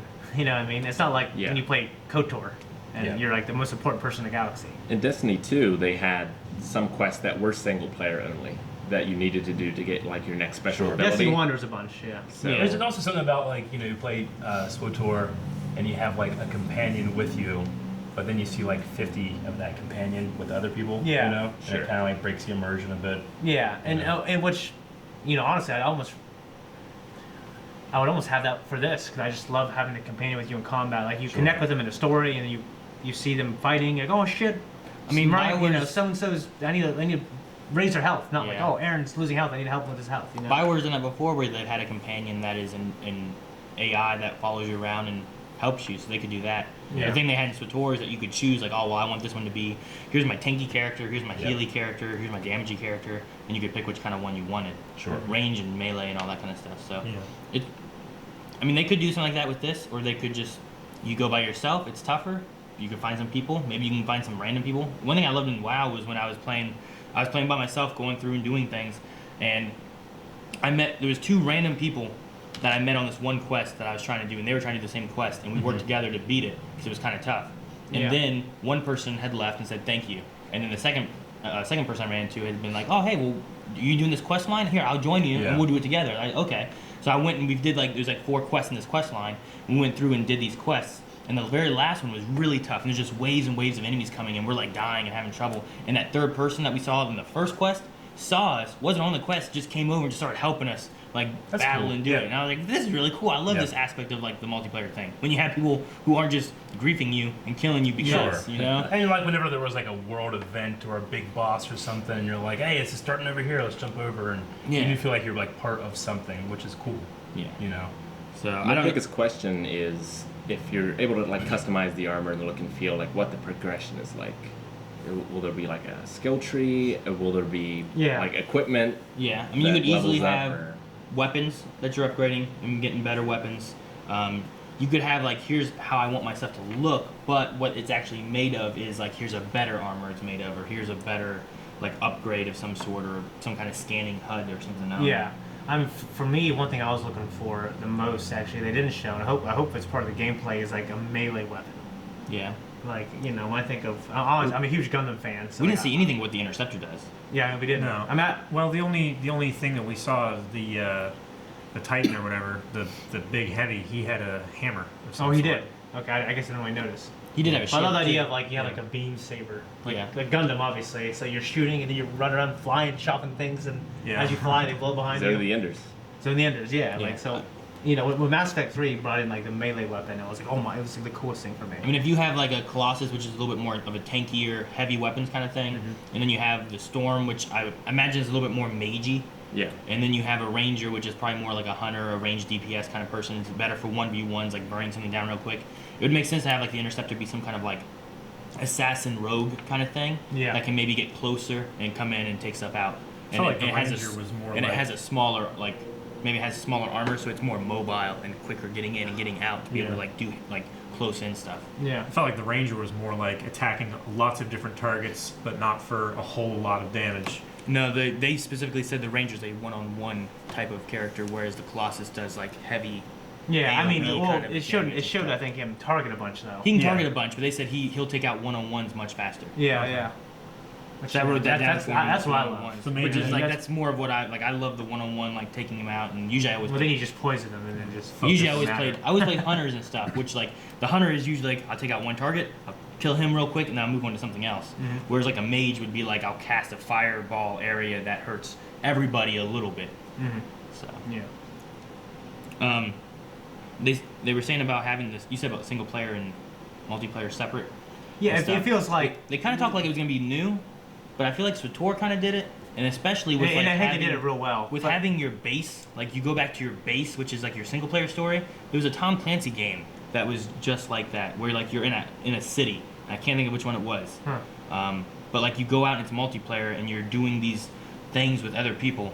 And then when you come back to your base, you go into the base by yourself, and then there's your story aspect, and you can gear up and you can talk to people and progress your story. Okay. I can't think of which one it was. I was hoping the chat. It's kind of Division. like Yep, that's it. Division. Okay, the most recent one, right? Oh, Splinter shit. Cell Tom Division. Clancy's Division. Yeah. No, yeah. I've played it a bunch. Yeah. but I Oh, couldn't okay. The one that remember. came out a couple years ago. It's been out for a few years. They had another one since then that's more of like your GTA through like the cartel area and stuff like that. I can't think of. Well, it was Wild. almost like we have single player mode, and then we have Single multiplayer. player. Instead of just getting out of the mode and clicking on multiplayer mode, you just go back into the city and leave the city. You just go back into your world that's fully like filled with everything. Burnout Paradise, baby. And so I guess what I wonder is, was that the one that we played the Predator? No, Division wasn't. No, the one that you were talking about, the W one. The newest one, yeah. Okay. I guess what I wonder is, could you possibly, Aaron, come into my city? Not into your base. That's what I'm wondering. Like, The way it would work is like your base would be where you go, and if I went into it, I would be in my base. Yeah, but same. that's what I figured. Probably similar, unless you can change a setting. Star Wars: The Old Republic had a similar thing where like your main storylines you did, like you could quest and work together and do stuff, but the main storylines you went in and you went into a phase by yourself, and if someone wanted to come with you, they could, as long as you had your settings set to like party can come with you. But like if we were both the same, like we're doing the same storyline, like if you were a Jedi Knight and I was a Jedi Knight and we were both going in the same one, we could go in and then you'd be in your story and I would be in my story, but we wouldn't see each other. Okay. So what you have to do is like, we'll go into Shane's story, I'll help him fight it, we'll leave, then we'll go into my story, he'll help me fight it, and then we'll leave. Yeah. You had to do it twice. So that was a little annoying with that, but that way you got to make your decisions you wanted, good, bad, whatever, and I got to make my decisions. And it didn't affect each other. That's the biggest thing, is that if there's drastic choices, you don't want to change each other's choices. Sure. Like you want to be able to have that choice, but you also kind of break immersion. That choice also can't affect the outside world in any way, right? They said some things that play like the world, can be affected by the story or by players. Yeah. Like the world can change. See, I mean, obviously it's vague. I don't know how all these players can affect the world, but maybe they'll defeat like a monster or something that has something to do with the world. The thing you can do too is that in phases, WoW really started doing like a phasing type of thing where whenever you started a Worgen, you would be in this area of the world, but if your level 80 account came over and saw me, you wouldn't be able to see me because I was in a different phase where like this city wasn't destroyed yet. And as I progressed my story, this city would later be destroyed, and now I'm there. But I had to do questing in this area on my lower level and learn that story as it went. So I mean, they could have something where like maybe the world has a split at some point, and if you make your decisions and do this, it can destroy, and now these people live in like a more of an apocalyptic kind of world of it, where these ones don't maybe. It could be a possibility. The only thing with that is that then if you made the one choice and I made the other choice, we're going to be in different sides worlds. of it, you know what I mean? But it would be your story and my story. We just can't play together anymore. So I mean, it depends on how they do it. I don't know that they would do that, but I have seen a lot of games use phasing as a way of like, here's how you have your story, and here's how you have your multiplayer. I think I played a game one time. I think it was with you, Aaron, and it was kind of like KOTOR. Like we all went into the same conversation, but then you got to vote on what your outcome was. You can in Star Wars: The Old Republic, you can do that in like missions. Like they'll have like dungeons you go into, and the four of you all pick what options you want, and whatever they'll either like roll a die is usually what they would do, or there'd be a voting system. Okay. And whoever rolls higher, well, that's the option we go with. So you could always have that too, but then that kind of changes, like, people not enjoying the way the story. It'd be like, well, we're gonna do Shane's way because we did this, but then later on we do my way, which maybe I'm being good, he's being bad. Yeah. So now you have kind of a conflicting story because we're not doing 100% good on the story, we're not doing 100% bad on the story, So it depends what they do. I'm interested to see. BioWare's been messing with it more and more, so I'm sure they're starting to get the formula down. Sure. It'll probably be good. And they also heavily mentioned that number one, they want a complete game at the start. And then number two, no loot boxes. Yeah. It's going to be for vanity items that you can buy. And they're not going to... And they built the world to last for years in terms of story. Yeah, they'll add more stuff as it goes. So I really appreciate that they're not going to have any RNG for the loot box thing. Yeah, it sounded like, So, hey, if you want this, you buy piece of this. gear, you buy it and you pay for that. Yeah. And there's not like 20 items under one box that you have to buy it like 50 times to get the one item you want. Yeah, exactly. Because of the low drop rate or whatever. And it should launch beginning of next year? Yeah. It looks cool. I wouldn't mind playing some 4-player co-op in it. I would definitely. But if it's not going to to be with you guys, I can find other people to play with. I'll play. Yeah, I'm sure I'll definitely play. Okay. All right. It's a Bioware game. You wanted to be the tank. Yeah. So overall, E3 press conference. What do you guys think? For the EA one? EA? Give it a not E3. I give it like a B. B minus. Yeah. I mean, it's just. I'll give it a B. I mean, the only things I really didn't care about and didn't want to see anything of was probably the sports stuff. Everything else was pretty good. They, I guess we didn't talk about the streaming stuff that they have with it, which kind of seems like what they have already. Yeah. But I'm not sure Stuff exactly. I won't get. I'm not really sure what they're going to go with it. Unless I'm here. It didn't seem like anything I really need, but if it plays out, it might be something really nice. Sure. Yeah, I give it a B I or could B say minus. A B. Yeah. It wasn't the worst conference I've seen. No, there wasn't bad about There were some it. It's cringy just- moments. Yeah. I didn't get cringe at all. It just, like, I knew about Anthem, and I saw it. I wanted more, and I feel like maybe later, I think maybe in the planning period, they said, you know, we might have enough fucking shit for this conference, so they planned the little mini interview in the crowd with the guy doing the Star Wars game. Yeah, true. It sounded like something like, well, they didn't have any gameplay or any pictures. It sounded like they just did it to fill up time. I mean, it's their own conference. It can be as long as they want. Yeah, it can be 15 minutes. True. Yeah, but there's an expectation to be between 30 and 90 minutes. You know what I mean? It's not going to be 4 hours. It's not going to be 15 minutes. Yeah. It probably won't be 30, actually. I give it a D plus. A D plus? D plus. Why? Because Rick is Rick. It's. I mean. Rick's a fool. Disregard him. No, Rick isn't going from like a Rick point of doesn't view like- of the entire world. He's going from Rick's point of Yeah. view. Anthem looks really cool. He doesn't. You don't care for FIFA. Okay. SOS looks pretty cool, but they didn't really show much about it. I thought that the other indie game, the Unravel 2, looks awesome. I really want to play that one. That's the one I'm most excited about, actually. 60% of the conference right there. That's, you give good No, reviews to. you're just remembering the good bits. And then there were a bunch of awkward interviews. They spent like 20 minutes on mobile game. Yes. See, I enjoyed the mobile game, which is why, like, I feel like people that didn't like it would say it was lower, which I understand. I enjoyed it because of my. I mean, yeah. Of just watching StarCraft and that kind of stuff. And I'm I mean, also I not know- excited for Battlefront 2. So that hurts How much have you it as played? well. How much you played of it? I didn't even like the originals. Battlefront that 2 much. or Battlefield? Either one? The Star Wars. Star Wars. Yeah. Well, it's much different than the original ones that came out for the PS2. Sure, but I just don't like multiplayer games unless I'm playing them co-op with friends. Sure. Like Destiny 2. Yeah. So, no Yeah. interest. What would you say, Calvin? I would give it like a B. B? Also. I was kind of excited for like Battlefield 5 and Yeah. Battlefront 2. Like I haven't played any of the newer Battlefield games, and I haven't played Battlefront 2 yet, but I am planning on it. Things that I've heard in the past, it seems like they've fixed a lot of those issues, and now I'm more excited for them. Yeah, the Unravel 2 and the COC. Yeah. Those look really interesting, like cool. single player SOS, games. you mean? Or SOS, yeah. What did I say? COC. Oh, CDC. You were just trying to spell cock, you forgot the K. I don't know what you were doing. No, I don't know. I don't know. And then the last game that we watched, Anthem. The multiplayer game. I'm Or really, single. Sure. Or single, yeah. Single multi. You choose. I mean, it's one of the games I'm most Campaign excited game. about Yeah. coming forward out of all the conferences. I'm just saying I wanted more I would have loved to have more. from the conference. I mean, I would love to have Especially more. since it's coming out in February, right? Anthem? Yeah. Yeah. So It it's said not- February 22nd. Not super far away. No. I mean, six months? A little more? 7 A months? little more, like 8, I think. I mean, there could have been more that they had for Anthem, or they could have had for EA. What we had as a press conference, I was okay with. Sure. I would probably put it. No, I mean, it's never my favorite I'd probably have it in a conference. C or B range. Yeah, I'm much mine- more excited for like when Sony comes out, when Nintendo comes out, maybe even Bethesda. Yeah. But, yeah. Eric, what do you think? I would say mine was going to be a C.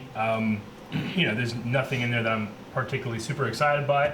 I mean, the Star Wars stuff was like, hey, we got, we hold that exclusive license and we got something coming.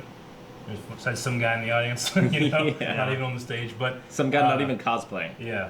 And then the hero stuff for Battlefront 2 sounds cool, but everything else is not. I really like the gameplay demo of the Unravel? Yarn one, whatever that was. That looked cool, but a lot of it seemed to be kind of like, I don't know. They kind of looped footage like 4 times. For Yeah. a couple of the stuff. Yeah, they did. That's why Well, they did that for they're Anthem. awesome They and did stuff it for like that. Anthem. Like, Yeah, and Battlefront 2. They did it for almost everything. Yeah. You know. The sports games as well. So like, nothing hype, but nothing terrible. I recognize that the sports games just aren't for me, so I'm not gonna like say it fucking sucked. I'm just gonna say like that's not for me. But so C, middle of the road, Yeah. average, like I was in school. I was saying C to B, so maybe slightly above average. Yeah. So C okay. plus. Sure. C plus works. If C I is know we're doing average. pluses and minuses. I'll give there's it. I'll no give it C big plus. there's no big drops like that. I wanted. You know what I mean? And I never expect that from Sure. Well, see, EA or the hardest part is that like EA, Bethesda, I don't usually expect them to give the big drops. Usually it's Yeah. Sony, Microsoft, and Nintendo that's gonna be like, Yeah. guys, here's this, So, which is why I always or think. Ubisoft does they do okay. The thing is, I always think that they should always have Sony, Microsoft, and Nintendo go first, and then the other guys can show off more of what they want, rather than like, well, we can't say anything because Sony wants to show this off, or Microsoft. Square Enix might have some big drops. Yeah, Square Enix. That's. Well, I mean, they don't need to drop. Just show me a game that I know that exists. Will Square drop like Kingdom Hearts, or will Sony drop Kingdom Hearts? Hard to say. I don't know. But you can find out by watching us more. Yeah, That's true. Well, I think they confirmed it for their show. I mean, I don't know what they've confirmed or anything. I'm just saying, like, either way they could do it, and I think it makes like EA. Yeah, well, Sony's not, because they said we are showing 4 games, and we're going to focus our comments on these 4 games. I don't even know if they're going to show like a reel of any, like they normally do. I just think it's harder for like EA to be able to like, here's what we want to do whenever Microsoft's like, well, you can't show this because we're going to show this or something like that. Yeah. You know, Yeah. it makes it tough. But tomorrow we'll be doing, what is it? Microsoft and Bethesda, right? Microsoft at 4 p.m. Yes. by the way standard time. Gears of War Bethesda 5, at hopefully. 9:30. We'll start a little earlier than that. Yeah. But yeah, we will be catching both those streams. We'll be doing both those streams live. Those are probably the last 2 we do live because we're going to be on a plane and in LA and a bunch of stuff like that. Yeah, so we'll be it's going gonna to E3, but we won't be able to stream live like we did for it. So Nintendo is the big one when we're actually there, and then we actually have Ubisoft and Sony. Those are on Monday. Nintendo's Tuesday morning. Tuesday. So anyway, we'll get that out. I don't know what Rick's going to be doing back here because he's not going, but we'll be still doing coverage and things like that we'll do over there in LA. Yep. So make sure you guys are following us on Twitter and on YouTube so you can see all that stuff. And for this weekend, make sure you guys are following us here on Twitch. Yes, for sure. And follow us always on Twitch. Please. Yep. Yes, please. All the time. Speaking of, let me read some bits and subscriptions that we've gotten. Rocker869 has subscribed for 1 whole year. Oh, wow. Thank you, Rocker. Whoa. Alvic, 100 bits. What's up, guys? So excited for this. Thank you, Alvic. Dapper Darius subscribed for 3 months. Dapper Darius. So excited for you guys. And E3, one day you need to go to PAX West in Seattle. I agree. Yeah, I went last year. Actually, I want to go to PAX East. It's PAX East in Seattle. There's a PAX that's specifically for board games. Yeah. When I go to that one. That I want to go to. PAX was pretty awesome. Yeah, for board games. I got to play Dragon Ball Fighter Z like real early there. It was Nice. great. Is it Fighter Z or Fighters? I don't know. That's why you beat Fighters. Rick whenever you guys played it here, right? I didn't say I became an expert. Aaron. Oh, okay. Yeah, I noticed that. Ravenous, 5 months subscription. Ravenous, Thank you. Thank you so much. Anything Peterson, 100 bits. You're welcome. Thank you, Thank Peterson. you. Peterson.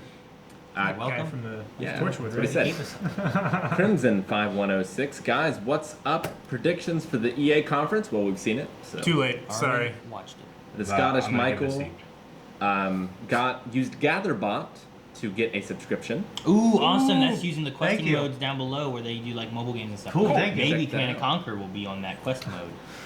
You think really? I don't know. It could be. They just do a ton of mobile games down there. They also have things where I you don't like know buy, what it is. it's like buy Subnautica. Yeah. Like you just buy Subnautica, they give you extra You points. guys should definitely check it out. Yeah, Yeah. there's lots of things they do down there. So maybe interesting. you're already going to buy something and you can do that and get a bonus. Cobalt, 100 bits. Aaron will be proud. Got my Monster Energy because it's 4 a.m. boys. E3 4 hype. a.m. Jeez. Oh wow. Well, thanks for watching. That's awesome. Yeah, thanks for watching here, and I hope you enjoyed some E3 stuff. And your monster. Hope you're being healthy. Hope it's a white one. Soria, 100 bits. Oh Nice. yeah, and love ya. Thank you. Love you. Yeah. Fantastic Swede subscribed for 11 months. Oh shit. Thank Almost you. there, man. Think Swede. Alma Coco Rochon Love it. has resubscribed for 12 months. Oh sweet. Thank you. Happy birthday. Sounds like a healthy candy. Cross Sounds Ritter, like coffee. 100 bits. Yeah. Thank you. Ritter. Nixie Plays Oh, hey, Nixie. resubscribed for 12 months. Happy 1 year and hype for E3. Yeah. Thank you. Thank you for 1 year, Nixie. Yep. Cornelius, 11 months. Hi guys. Hello, Cornelius. Fred McGibbs, 35 bits. Thank you, Fred. Thank you for the beats. Alvic, 100 bits. Heading off. Thanks for the stream. Thanks, Alec. Thank you, Bye, Alec. Alvic. You're probably Thank you. gone. Yeah, And probably. Finally, Carpathius has subscribed. Cool. Thank you. Thank you, Thank you for the Carpathius. sub. Carpathius. Magic Carpathius. Wasn't that? Magic Carpathius. That was a world. An old game. We only wasn't have it? one slap today, No, I already slapped Carpathia, Eric. right? and that's from Dip.